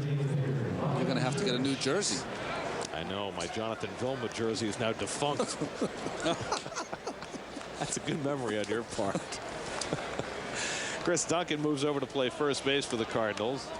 David Freese is at third. And Colby Rasmus, who pinch ran, stays in left field as Ryan Church leads off against the new Cardinal pitcher Ryan Franklin. Oh, Franklin had a great year for the Cardinals last year. 30 holds, signed a new 2-year extension during the middle of the season. That's how good he was for that Cardinal team last year.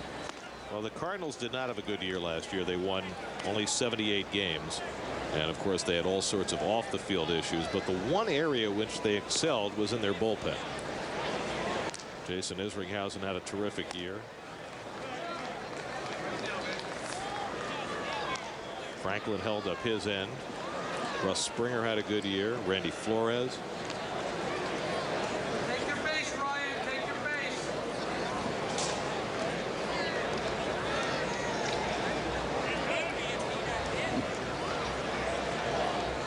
And of course, nobody is as responsible for the proliferation of bullpen use in Major League Baseball than the Cardinals skipper. Well, look at that record. But there was a shot that he wasn't coming back, especially after Walt Jocketty was let go rather suddenly. There was talk, as Church draws a walk, that Tony might end up in Seattle. But he signed a new 2-year deal. La Russa third on the all-time list for victories. Started in Chicago, then in Oakland, and now 13 years in St. Louis. Ramon Castro's been up twice and flied out both times. I think we should mention, we were talking about Juaner Sanchez. Ramon Castro came to camp in great shape also. Well, Castro figures to play a lot more this year. You know, Ryan Schneider is not a guy who put up big offensive numbers in Washington, but the Mets really feel as though a lot of that had to do with the fact that he was overworked. And that if he starts 100 or 110 games, he'll be more productive than catching 140 games. And when you have a guy like Castro who comes off a tremendous offensive year while he was healthy, it gives you that luxury to be able to do that. And I think that's one of the reasons Paul Lo Duca was not given any consideration, amongst a few reasons, of re-signing with the Mets, is that they just wanted to make sure that Castro got every single at-bat against not only the left-handed starters, but got some more bats and some more work. And I think with Paul Lo Duca, who I loved, I just think that Willie and him didn't really see eye to eye a lot of times. And Jaime Garcia up in the Cardinal bullpen. It sets up a platoon from behind the plate. It really sets up the platoon. And Castro has had a chance to play every day with the injuries to Lo Duca, and Castro was broken down late in the season. So it sets up a really, with the two guys you got there, it sets it up beautifully where they're rested. And you go the whole season, you got a nice platoon system behind the plate. Well, if he's going to catch 60 games. Going to start 60 games. He's going to have to stay healthy, and that's been an issue for Castro. And I think, especially last year, having back problems, the fact that he's slimmed down a little bit is going to help. That's going to help. And also, I think when you are a platoon player, you have to make sure the days you don't play that you really continue to work like you're playing to keep yourself in perfect shape. You know, one of the areas in this ball club, the Met ball club, Gary, that I see that might need something else is the right-handed bench. Now Castro's a fine hitter, and if you're only going to go with 2 catchers north, you're not going to be able to pinch hit Castro. If you carry a 3rd catcher, which I don't know if they'll do that, at least it's really hard to do with a 12-man pitching I staff. understand, but that is the one area in this ball club right now, that right-handed bench. They need one more bat from the right side. You know, we said that going into the season last year, but then Damian Easley proved to be such an asset, and really when Easley got hurt, that really hurt them from the right side. But boy, Easley was just great until he busted up his ankle. Back-to-back walks issued by Ryan Franklin, and the Mets have 2 men on. Well, Mado Signs might play a role off the bench, the right-handed hitter. He'd be a great complement to Anderson. The only problem with Signs is finding a place for him to play. Right. The killer tomato is a wonderful hitter. Well, if you have a 5-man bench, you know that Castro, Marlon Anderson, Easley, Chavez are 4. Now, who the 5th guy is, could be Ruben Gotay. It could be another outfielder. It could be a guy like Signs, who's strictly a pinch hitter. But that's really the only spot on that bench that's available. You know, his Signs play defensively? Does he play well enough to play first base to spell Delgado on occasion? You know, those are questions that I guess you have to see here in spring training. Here's Angel Pagan with 2 men on, and called upon to bunt on the first pitch. 6th inning, 1-run ball game.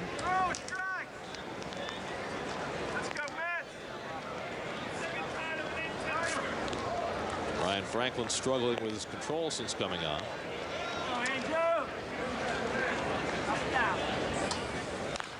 Back to the mound, should be 2.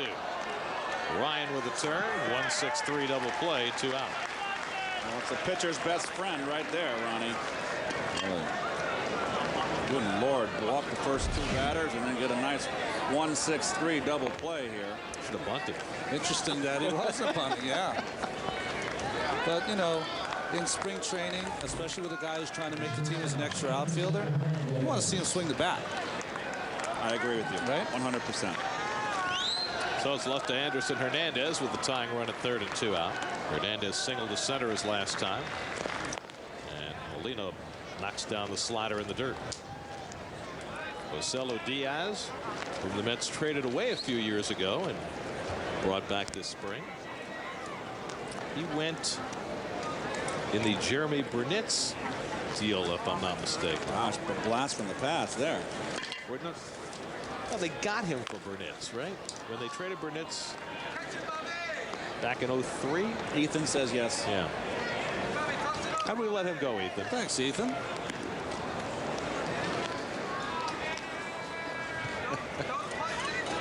Ethan's a font of knowledge.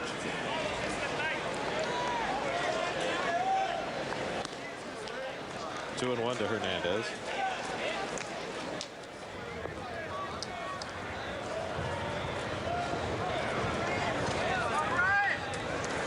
There's Ruben Gotay waiting on deck.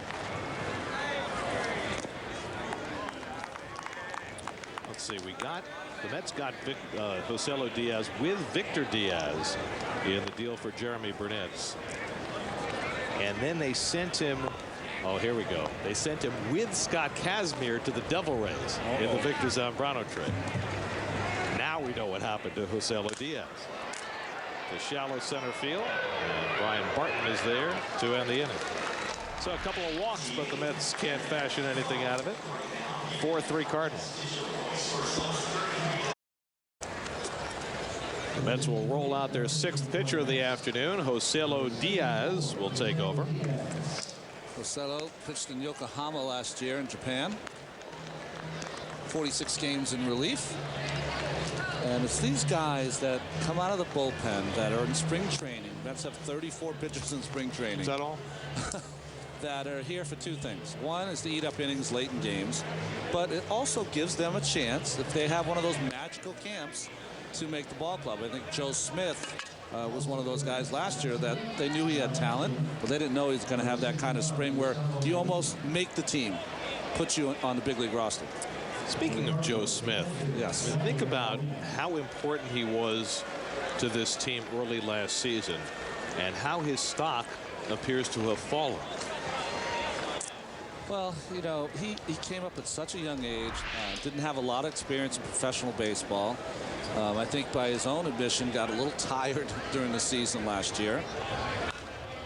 Yadier Molina fouls it off. Gustavo Molina is now catching for the Mets. No relation.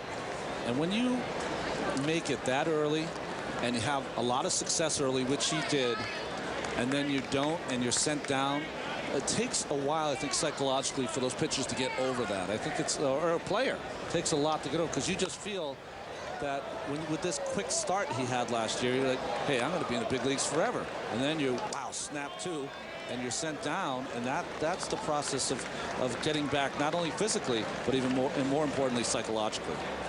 Well, Willie used him a lot in the first half of the season. I believe it was like 40 appearances in the first half. He made 14 appearances in April. No Met rookie had ever done that before. That was, you know, it was stunning, the confidence that Willie showed in him repeatedly with, you know, a very small body of work. And for a long time, you know, Joe was untouchable. Yes, he was. Didn't give up a run in April. Opening night against St. Louis in St. Louis, didn't he have to face Pujols? Wanted to face Pujols, exactly. Well, Keith, you were sent down, right, after first coming up? Absolutely. I mean, it was a hard thing to deal with, wasn't it? I was almost embarrassed when I went back to Tulsa. I didn't want to show my head out of the clubhouse, you know, and play that game, but you got to go out there and play. And I remember the fans gave me in Tulsa, because I played the year before there, they gave me a nice ovation, and I got a bleeder, and I just kind of an infield bleeder, and I beat it out by blazing speed. You were big in Tulsa? Yes, I was. You were a driller? Yes, no, I was an Oiler. Oh, they were Oilers then. Line right at the second baseman, go time. And Molina retired, one away. Let's check in with Kevin Burkhardt. Kevin? You know, guys, I was just listening in on Duaner Sanchez, who was meeting the media, and there's some good news. And number one is that he feels good. You know, said yesterday, he reiterated just normal soreness. He said it's no big deal. He feels fine today. And then he was relaying some information about a chat with Pedro Martinez. You guys showed him earlier how he was kind of coaching while he was sitting here. It's amazing, because he told Duaner, I said, listen, don't worry about the results. Go out there, get your work in, and go from there. And I think that Sanchez really took that to heart, because earlier, when the Mets played an inter-squad game on Monday, he had a couple throws where he was actually, you could hear him grunting, and he almost wondered if he was overthrowing, a little bit anxious, a little bit excited, and Pedro told him to calm down.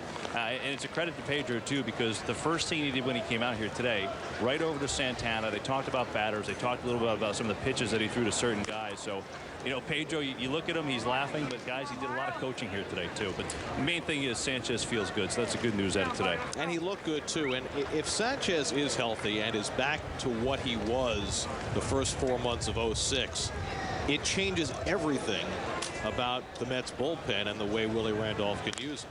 As Miles strokes one to left, and Fernando Martinez grabs it for the second out. I mean, last year, other than Billy Wagner, there was nobody in that bullpen who ever had a role. As Ricardo Rincon, the veteran left-hander, loosens up in the Mets bullpen, because Willie didn't feel as though anybody deserved to be the eighth inning guy, even Aaron Heilman. And I think if Sanchez is back and healthy, he is the eighth inning guy. I agree, and I think, you know, let's say there's a tough left-hander, maybe Feliciano will get some work in that eighth inning also, but I think you're absolutely right. They would love to have the scenario where their starting pitcher goes 7 strong, Sanchez, Wagner, game over. And that puts Heilman in the 7th and makes that inning that much stronger as well.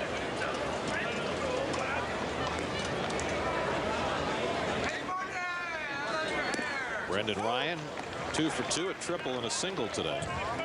Talking about Sanchez getting over anxious when you get back on the mound. That is the hardest thing for a pitcher in spring training, because you have this wonderful gift and you can't wait to show it. And you want to throw 100 miles an hour on that first day. And as you get older, of course, and more experience, it's much easier to tone it down. A little roller for Gotay and a 1-2-3 inning for Joselo Diaz. 7th inning stretch time in Port St. Lucie. It's a 1-run ball game. First home game at Tradition Field for the Mets in spring training, and they roll out their new acquisition. Well, Johan Santana had a blip. Gave up a 3-run homer to Juan Gonzalez, but he also looked like the real Santana. Mets fighting back as well. Jose Reyes driving in a run. But Albert Pujols greeting Duaner Sanchez rudely. And so is the Cardinals with a 4-3 lead as Pedro gets in some coaching on a beautiful afternoon in South Florida. Ruben Gotay leads off against the new Cardinal pitcher, Jaime Garcia. Mark Johnson is doing the catching now for the Cardinals. As Gotay takes a strike. Josh Phelps is playing at first base.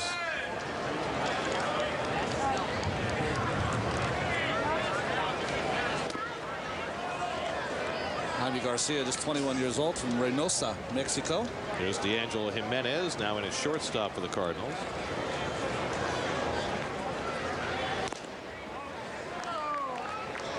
Keith, this is the time it's starting to feel old. This Mr. Garcia was born in 1986. A lot of players now born in that year. You know, the young pitcher that Kevin was talking about earlier, Jonathan Neese, who starts tomorrow, born October 27th, 1986. Toward the pole and just fouled. That's the night of the championship. Yes, indeed. Well, obviously he was born to be a Met. You want to feel old. Johan Santana was born in 1979, my MVP year. I was 25 years of age. Don't do the math at home, folks. I was just thinking big celebration. These are important at-bats for Gotay in spring training. Needs to prove that he can be a legitimate big league hitter from this side of the plate. He certainly proved last year he can hit left-handed. And he draws the walk.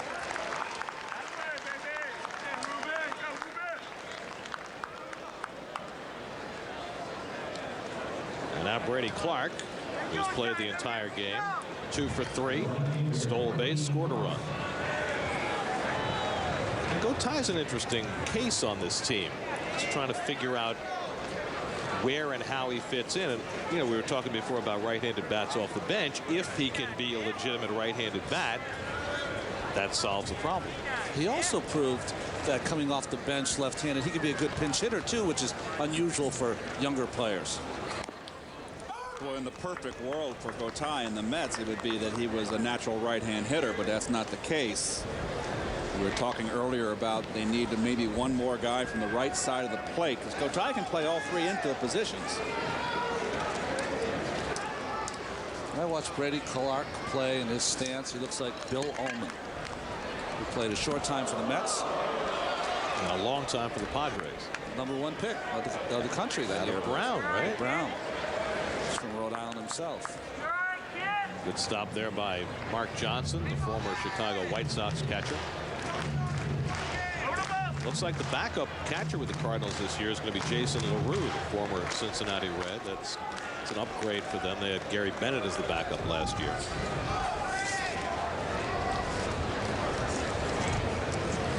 Well, they've got a lot of new positions to fill. They've lost their star players. Edmonds, of course, rolling in the trade for Glaus. Eckstein's gone. Looks like Cesar Asturis has got the spot, at least the jump on the spot at shortstop. Rick Ankiel looks like he's going to play center field. Did you see the catch Ankiel made yesterday in Jupiter? Heard about it. Oh, wow. It was stunning. Robbed David Wright of an extra base hit. Slow bouncer. And Jimenez turns it over. 4-6-3 on the double play. 2 out and nobody on.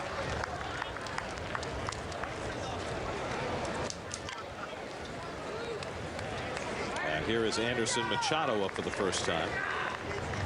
Machado's kicked around. He's had some big league time with the Phillies and the Reds. He's already impressed Willie Randolph with his glove this spring, but whether he can hit at the big league level, a completely different question.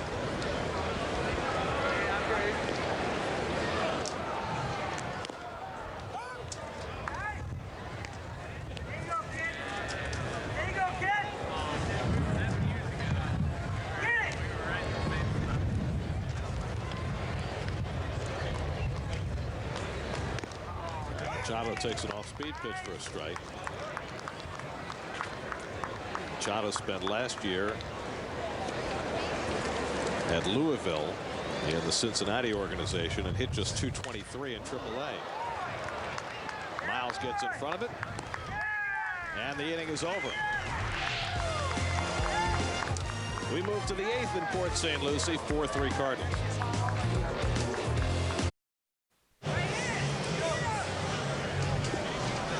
Time for the Tradition Spring Training Report, taking a look at some of the moves by the teams in the Mets division. Certainly the Braves losing Andrew Jones changes the very nature of their ball club. The Phillies have already lost Brad Lidge for the first part of the season because of an injury he suffered throwing some batting practice, and losing Aaron Rowan is certainly a big deal for them. The Nationals picking up a couple of Mets cast-offs to help to improve their team, and I guess they didn't have any room for Marlins acquisitions because all they do is trade people away.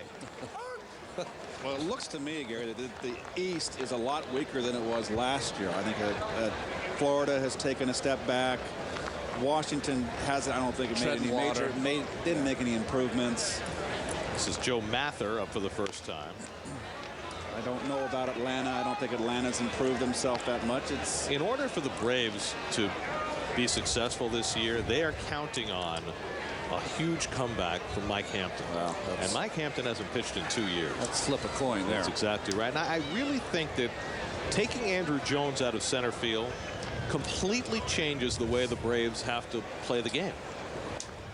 You're going to see Smoltz and Hudson giving up fly balls to center field and turning their back because they know it's an out and it's going to drop in. They're going to have those frowns on their faces. Ricardo Rincon striking out Mather for the first out. Rincon, the 37-year-old lefty. Well, that's how it finished last year. Down to the last day of the season. Mets were in first place virtually the entire season until that final day. Here's Josh Phelps up for the first time.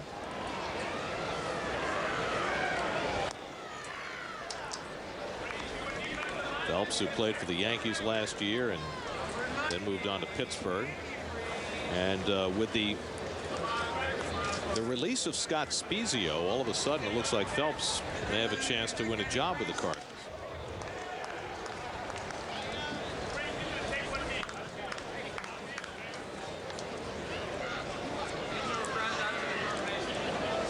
Ricardo Rincon injured most of the last 2 years, but he has been a very effective lefty in his career. And the comebacker for the second out. And, you know, if Rincon is healthy, you could definitely see a role for him, if not from day one, then certainly down the road with this club. Yeah, he had some wonderful years early on with Pittsburgh, went on to Cleveland, probably Oakland. He had his most consistent 3 years in a row. But you're right, Gary. He's got a great breaking ball, spots his fastball, and he just eats up left-handed hitters. Here's David Freese up for the first time. Came in to play third base to replace Gloss. And he takes a strike. Well, the Mets have used 7 pitchers this afternoon. Johan Santana in his Mets debut gave up a 3-run homer to Juan Gonzalez in the first inning.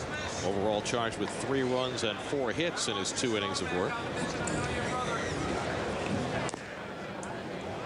Aaron Heilman pitched a 1-2-3 third. Billy Wagner a 1-2-3 fourth. Nelson Figueroa allowed no runs and a hit in the 5th. Juaner Sanchez gave up a home run to Albert Pujols, but then looked good after that. And Joselo Diaz pitched a 1-2-3 7th. And now Rincon's gotten the first 2 outs here in the 8th. Well, certainly the Mets in the division have made the greatest strides. Obviously, you can't quantify the acquisition of Santana, but yes, you can, actually.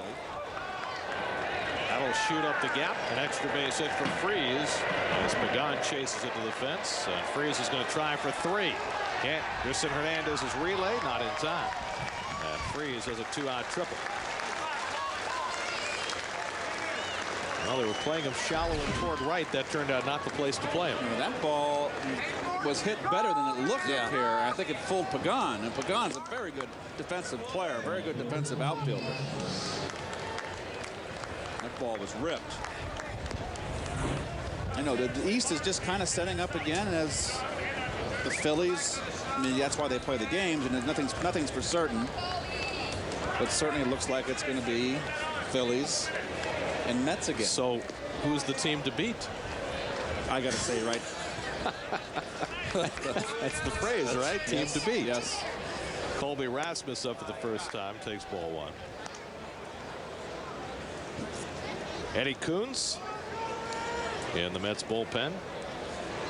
Their first draft pick in the second round last year.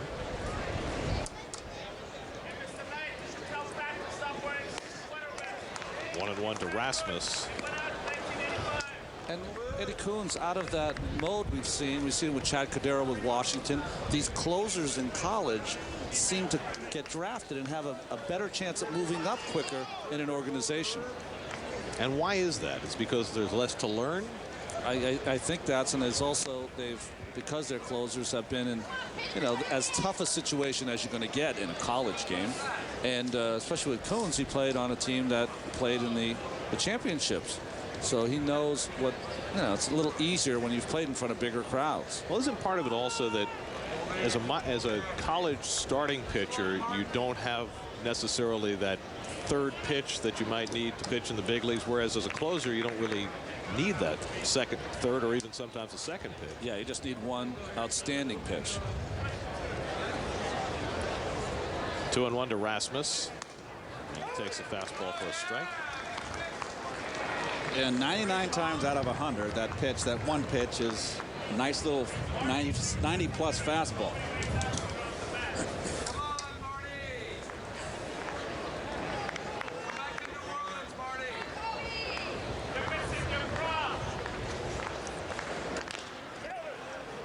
Just foul. Well, watching the postseason last year, and particularly watching the Colorado Rockies and the number of young pitchers that they were able to bring up who could just, could throw 98, 99 and spot their fastballs, and it really left an impression.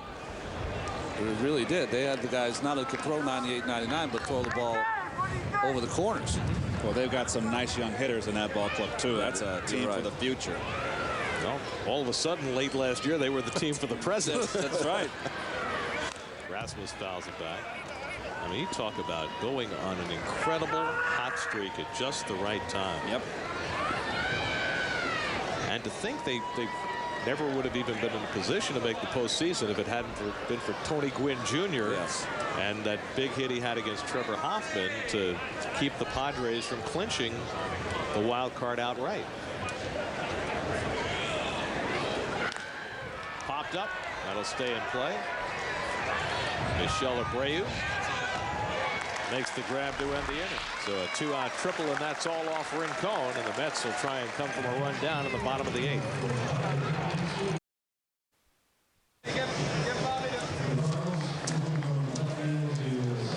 There's D'Angelo Jimenez playing shortstop for the Cardinals. Jared Hoffpower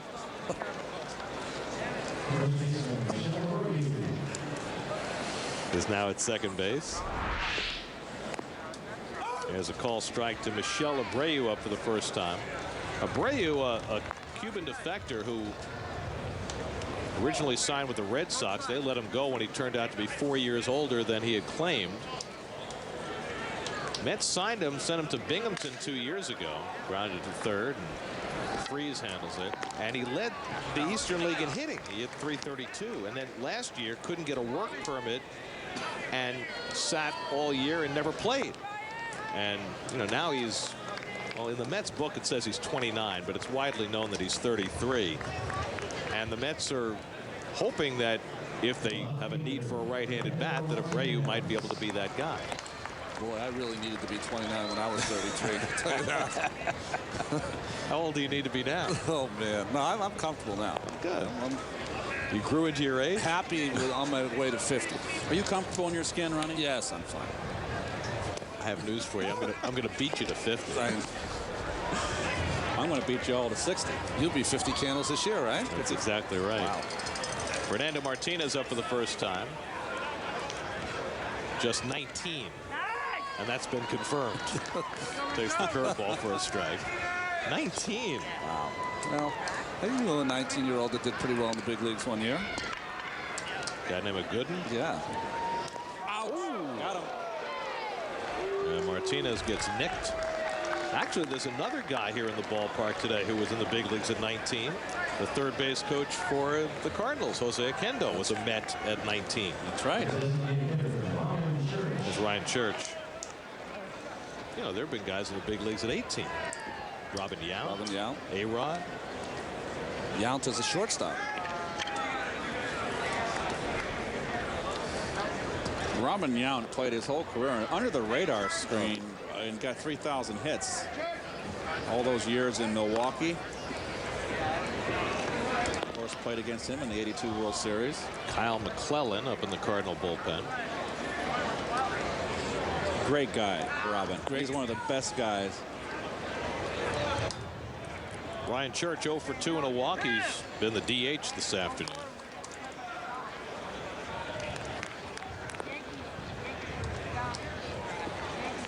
Oh, here we go. Ryan Church here getting in against the left-hander, and this is, we were talking earlier, hasn't had much of an opportunity to play against left-handers. He's going to get it here with the Mets. Breaks his back, has a base hit. That'll send Martinez first to third, and the Mets get the tying run to third with 1 out. Well, Church loses a bat, gains a base hit. Fastball wants it away, came in on the other side of the plate. Stayed nice and level there, muscled it out. Watch the speed of Martinez here. Big wide turn.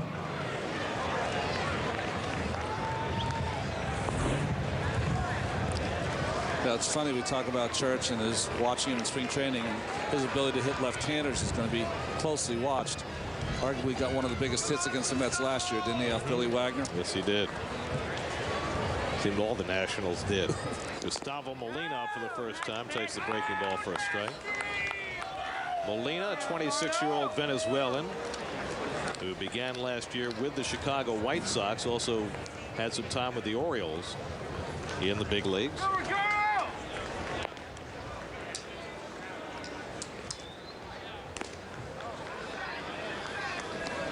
It's like Garcia likes his curveball, Ronnie. Well, young pitchers, Keith, when they go in these kind of situations, they go to that breaking ball, pitch that is swung and missed that a lot as they're going up to single A and double A. Not missed as much here in the big leagues. Molina pulls it foul.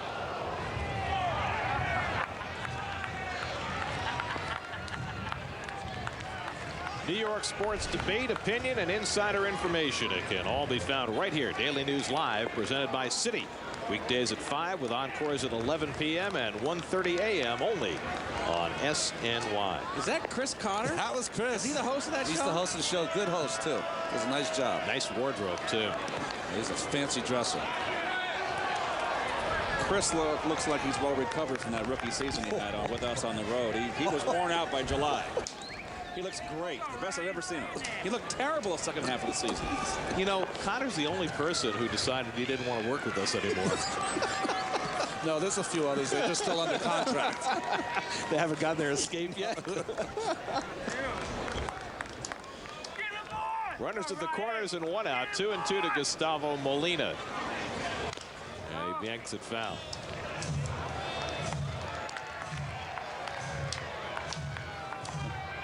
Well, Connor's loss was Burkhart's game. Exactly. Chris was great. We're lucky to have Kevin, though.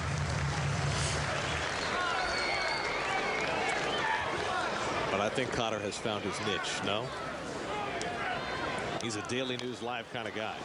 Chris, he couldn't take the heat, because what was happened is that producer Greg Picker would say, Chris, can you go up in the stands and do this? Those people are going to kill me. I can't go up there. You mean when he was supposed to go up and see Sal's pals in Philadelphia? He was scared to death.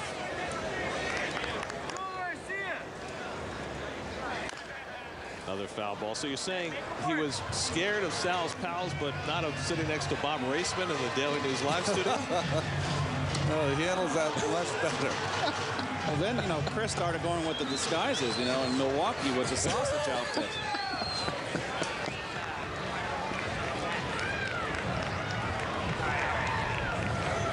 Long turn at bat for Gustavo Molina, trying to get that tying run home from third.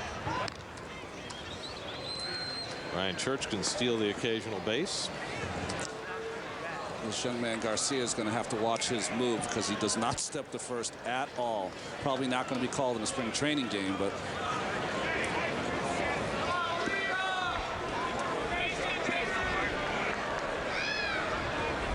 Struck him out. There's a big strikeout for Garcia to pin that tying run at third. Now they're 2 away. a good fastball down with a lot of life from Garcia. He might have cut that. I think he did cut it. So 2 away, and it's left to Angel Pagan, who has gone 1 for 3 today. Did I hear correctly, Gare, that it was freezing yesterday up in New York? It was more than freezing. It was like single-digit freezing. You're horrible. You know, it was interesting. On Wednesday, we were in Lakeland, and it was about 55 degrees, about 20-mile-an-hour wind, and there were people in winter coats with gloves and ski caps and scarves. And that wasn't just me. Yeah, that would have been you, I was going to say.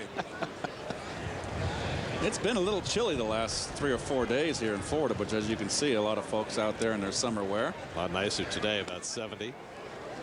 And it's supposed to be warmer tomorrow in the upper 70s, and back to normal for South Florida. So all you folks out there in New York, come on down. We got room for you today.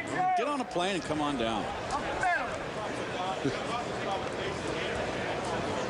Pagan, a switch hitter. You've got an extra room. I do. That's for you, Ron. He said, come on down.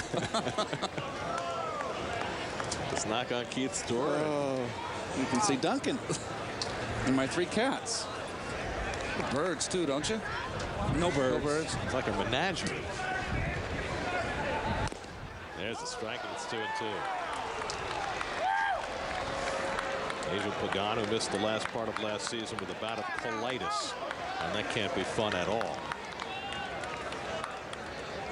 That's picked him up in a trade from the Cubs in January. Kid with a lot of talent. In fact, he won all the preseason drills for highest jump and fastest running. Takes a call, third strike. So quite an effort by Garcia. Back-to-back strikeouts to work out of a first and third jam. Yeah, it's warm enough for the beach. Warm enough that you don't have to be a polar bear to go in. 4-3 St. Louis.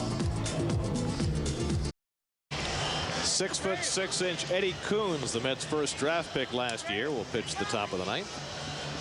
Well, he led his Oregon State team to back-to-back national championships, 12 saves for them last year, and you see his numbers at Brooklyn, only 12 games. Guy with a heavy sinker. At Oregon State, he gave up 1 home run as a freshman and then never gave up another home run the rest of his college career. Wow. And that's aluminum bats. Yep. That's pretty impressive. Well, Ramon Castro has said catching his sinker is like catching a bowling ball. Go ahead and pronounce it, Gare. That would be Amori Kazana Marti. Very good. Oh, I like that name. He's got to make it to big leagues. Got to get a better number, though. 91's just not going to cut it. Got a big swing. 57 was my first number. How about you, Keith? Mine too. Oh, really? 57. Wow. I hated it. Yeah, well, it says one thing, that you won't be wearing that when the season starts. Which number? 57? 57. 57 is the most popular jersey in Metland these days. And Marti has himself a base hit. That's right. Hey, you're a non-invited, you're a non-roster invitee. You take any number you can. You got your name on your back for the first time. Got that big league uniform on. Did they have names on the back when you first came up to the Cardinals? Yes. Yes, they did. I can prove it, too. I have pictures. Okay. See, Santana jerseys have been selling what is it? Less than a month now since he signed. Yeah. And countless thousands of Santana jerseys are out on the street. Ryan Ludwig 0 for 3. Yeah, I went to that big league camp in Pompano, Florida. Gave me that number 57. I went to my locker and it was right next to Buddy Bell's. And he went to the training guy and said, "Hey, listen," a little whisper, and the next thing I knew, I had another locker in the washroom. You were a non-roster? Non-roster invitee. And he put you next to Buddy Bell? Buddy Bell said, he's not sitting next to me. But you were a first-round draft pick. It's like something from, was it Goodfellas or the Bronx Tale? Put him in the bathroom.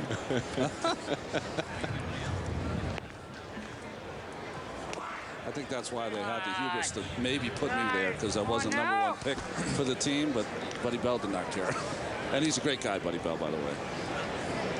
You've forgiven him. Yeah, one of it. Yes.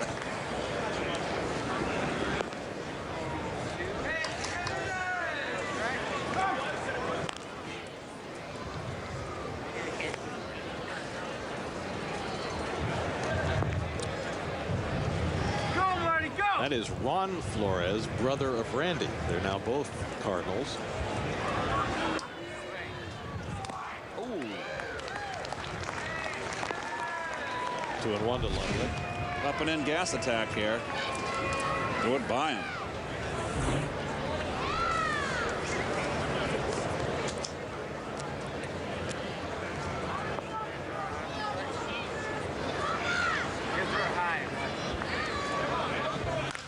Ludwig lifts it to right.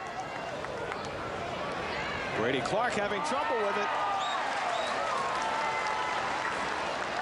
Well, it's not that sunny, but there was enough of a glare that Brady Clark lost that ball, and it falls in for a base hit.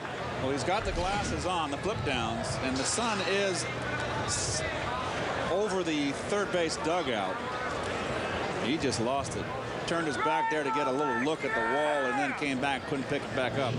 And the one thing here at Tradition Field, when the wind's blowing in from right field, the ball goes nowhere in right field. So he played like that was balls going to be over his head, and by the time he recovered, no chance. And that's right, Ronnie. Very good point. You see the flags right there blowing in off the ocean. Here's Mark Johnson up for the first time.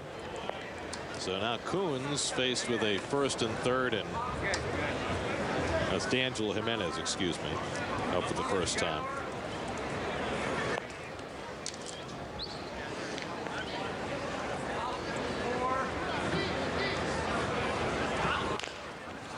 Hammered foul.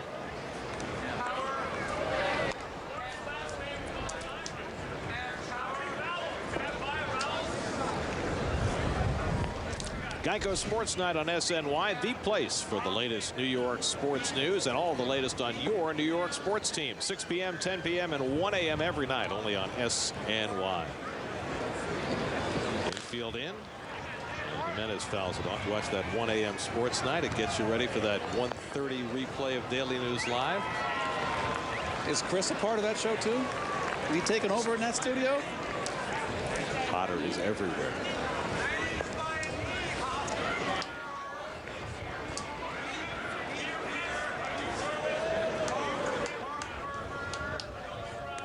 Jimenez tries to hold, but he went around. Yeah, that's the first out for Eddie Coons. One away. Look, a nice slider here from Combs. Down and in. And we always talk about you want to stay away from down and in to left-handed hitters, but a way to get them out is make sure that ball is down and in the dirt. Jarrett Hoffpower. Why am I even writing these names down on my scorecard? Because you're a professional. Because you're practicing for the regular season.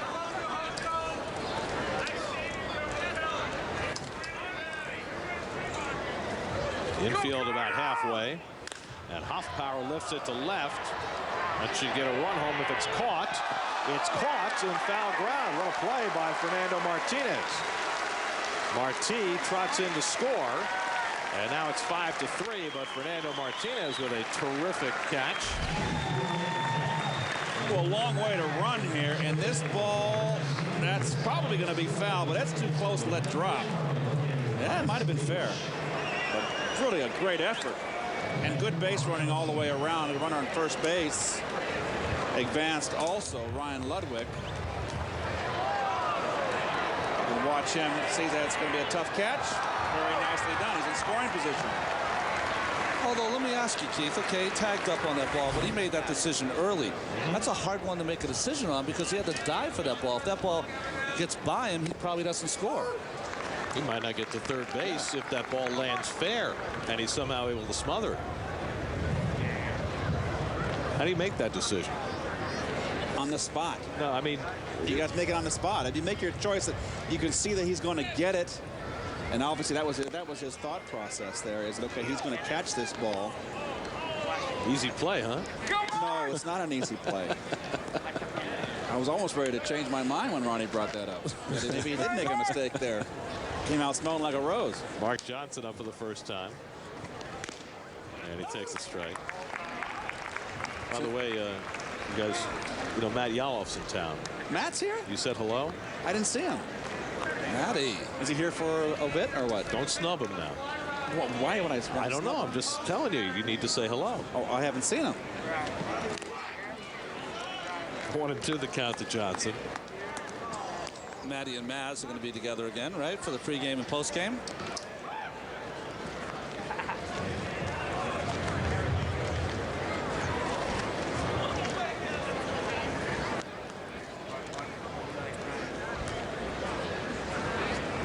One-two to Johnson. Pulled foul. Oh, clear out. Nice job by that one Cardinal fan. She was getting out of the way with their child. Kept the child out of the way.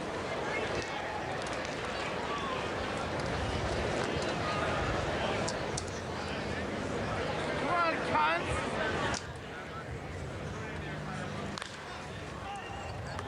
Popped up. And Martinez calls. Side retired. Fernando Martinez showing off one of his skills with a tremendous diving catch. Cardinals add a run and lead 5-3.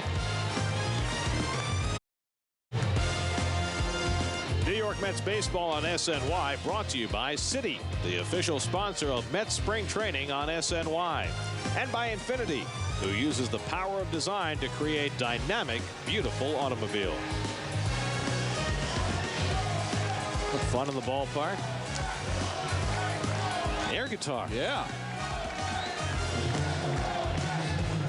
It's very impressive. Ron Flores will try and finish things up for the Cardinals. He's the younger brother of Randy Flores, 4 years younger, on to face Anderson Hernandez. Hernandez has played the entire game, first and second, and then it's short. 1 for 3 on the afternoon.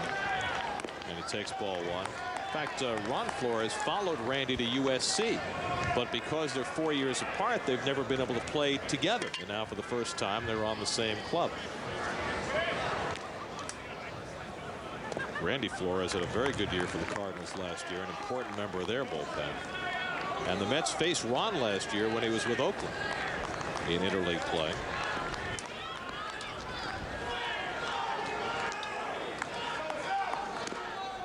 Hernandez patient, 2-1.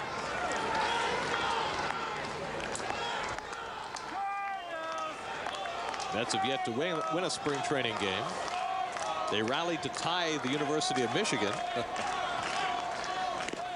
Lost to the Tigers on Wednesday and the Cardinals yesterday, and down 2 runs in the ninth today. That might be the only time a tie wouldn't bother Mr. Wilpon, right? Because he's a Michigan grad. Responsible for the Wolverines playing that date here on Tuesday. There's a strike, and it's 3-2.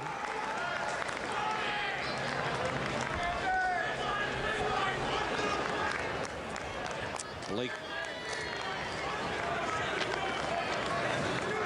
Like the mustache. Ryan Cullen up in the bullpen as Hernandez stays alive.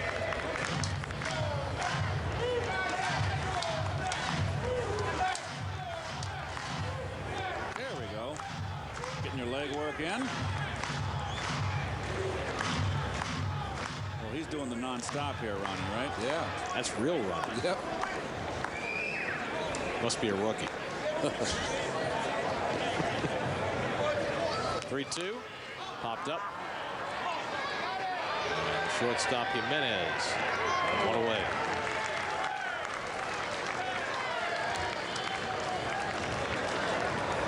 So 1 down in the 9th, and here's Ruben Gotay. Mets are right back here at Tradition Field tomorrow afternoon to take on the Dodgers. It's going to be very odd at the end of this spring, actually before the end of the spring, when the Dodgers leave Florida for good. Yeah, you're right. They've been up there in Vero forever, since the Brooklyn days. 1948, I think, they moved into Vero. 50 years ago, and after this year, they'll be out in Arizona. It was a little military barracks, wasn't it? And after World War II, they had no use for it, and the Dodgers made it into their training facility. And the rumor is that the Orioles are going to move in and take over in Vero Beach, which would be a good thing, because you wouldn't want that beautiful facility to sit empty. Brady Clark on deck. So the Dodgers will be here tomorrow, and the Mets will face Brad Penny in that game. And the 21-year-old lefty Jonathan Neese will get the start for the Mets. Big stage for him. We'll have the game for you tomorrow as well. Well, when you make trades for the likes of Johan Santana, and you traded Umber, and you traded Kevin Mulvey, well, all of these pitchers have moved up now and have a chance to really show how they can pitch. Gotay lifts one deep to left field, back toward the corner, right near the wall, and it's out of here. Ruben Gotay with a right-handed home run. And that gets the Mets to within a run, but probably more importantly for Ruben Gotay, just another shot in the arm to his chances of making this team, showing that he can hit and hit for power as a right-hand batter. Well, I don't think the Mets are looking for power, Gary, from Gotay. They're looking for consistency from both sides of the plate. Gets a fastball here, down the pipe, belt high, and he's all over it. You can see how shallow Rasmus, the left fielder, was playing out there in left. Last year, Gotay hit 4 home runs, all of them from the left side. And he hit just 194 as a right-hand batter. Brady Clark takes a strike.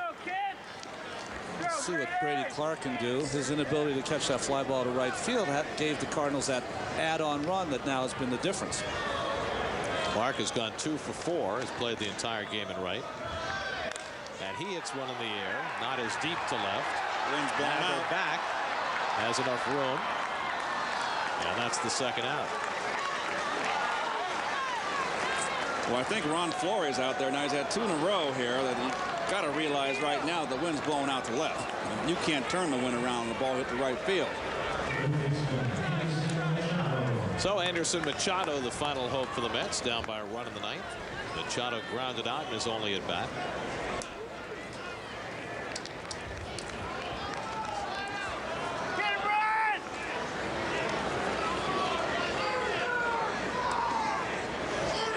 And Machado takes a strike.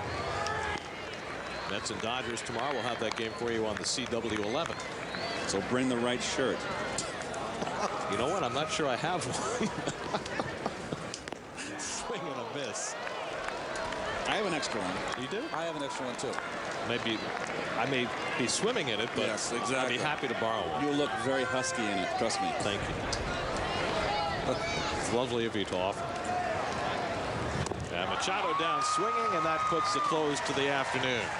So on the occasion of Johan Santana's Mets debut, Santana gets his 2 innings in, but the Mets fall to the St. Louis Cardinals 5-4. And the Mets fall to 0-3 on their springtime slate. Well, I think the big thing today, obviously the story is the first start in spring training by Johan Santana, the big pickup in the offseason by the Mets. Gave up the 3-run home run. He is the loser in this game. Cardinals win it 5-4. We'll be back with more from Port St. Lucie in just a moment. Mets getting some running in after their 5-4 loss to the Cardinals. And no, it's not punishment. It's just what they do after spring training games. It sure feels like punishment, I'll tell you that. They used to make us run them a lot harder than that. Oh, I think you should go down there and. No, that is one of the best. That is one of the best ways. What they're doing right now, as far as getting in shape for the season. Well, the Mets fall today to the Cardinals 5-4. Johan Santana introduces himself to the Mets, and Juan Gonzalez introduced himself to Johan Santana. But, you know, this time of year, it's all about getting the work in. Yeah, and he did. He got his work in. He threw some extra on the side, as he told our Kevin Burkhardt. And I think at this time, he's trying to learn the hitters, and Gonzalez is trying to make a team. And the guys who are trying to make teams are the ones that usually win the battles in early spring training. No question about that. And Duaner Sanchez also made his return today. That was big news. And he got greeted by an Albert Pujols home run. But again, more important that he was out on the mound competing, and he also looked pretty good at times. Yeah, and certainly also with the stiffness he had in his shoulder after he was scratched the other day, and came back and pitched pain-free, so that's a good sign. He's a big key to this ball club as far as bolstering that bullpen. So the Mets fall for the third straight day, beaten by the Cardinals 5-4 in their first Grapefruit League game here in Port St. Lucie. Be sure to join us for our next spring training game tomorrow as the Mets take on Joe Torre and the Dodgers. That'll be tomorrow on the CW11. Coming up later on SNY at 5 o'clock, it's Daily News Live. Now for Keith Hernandez, Ron Darling, and Kevin Burkhardt, I'm Gary Cohen saying so long from Port St. Lucie. We'll see you tomorrow on the CW11.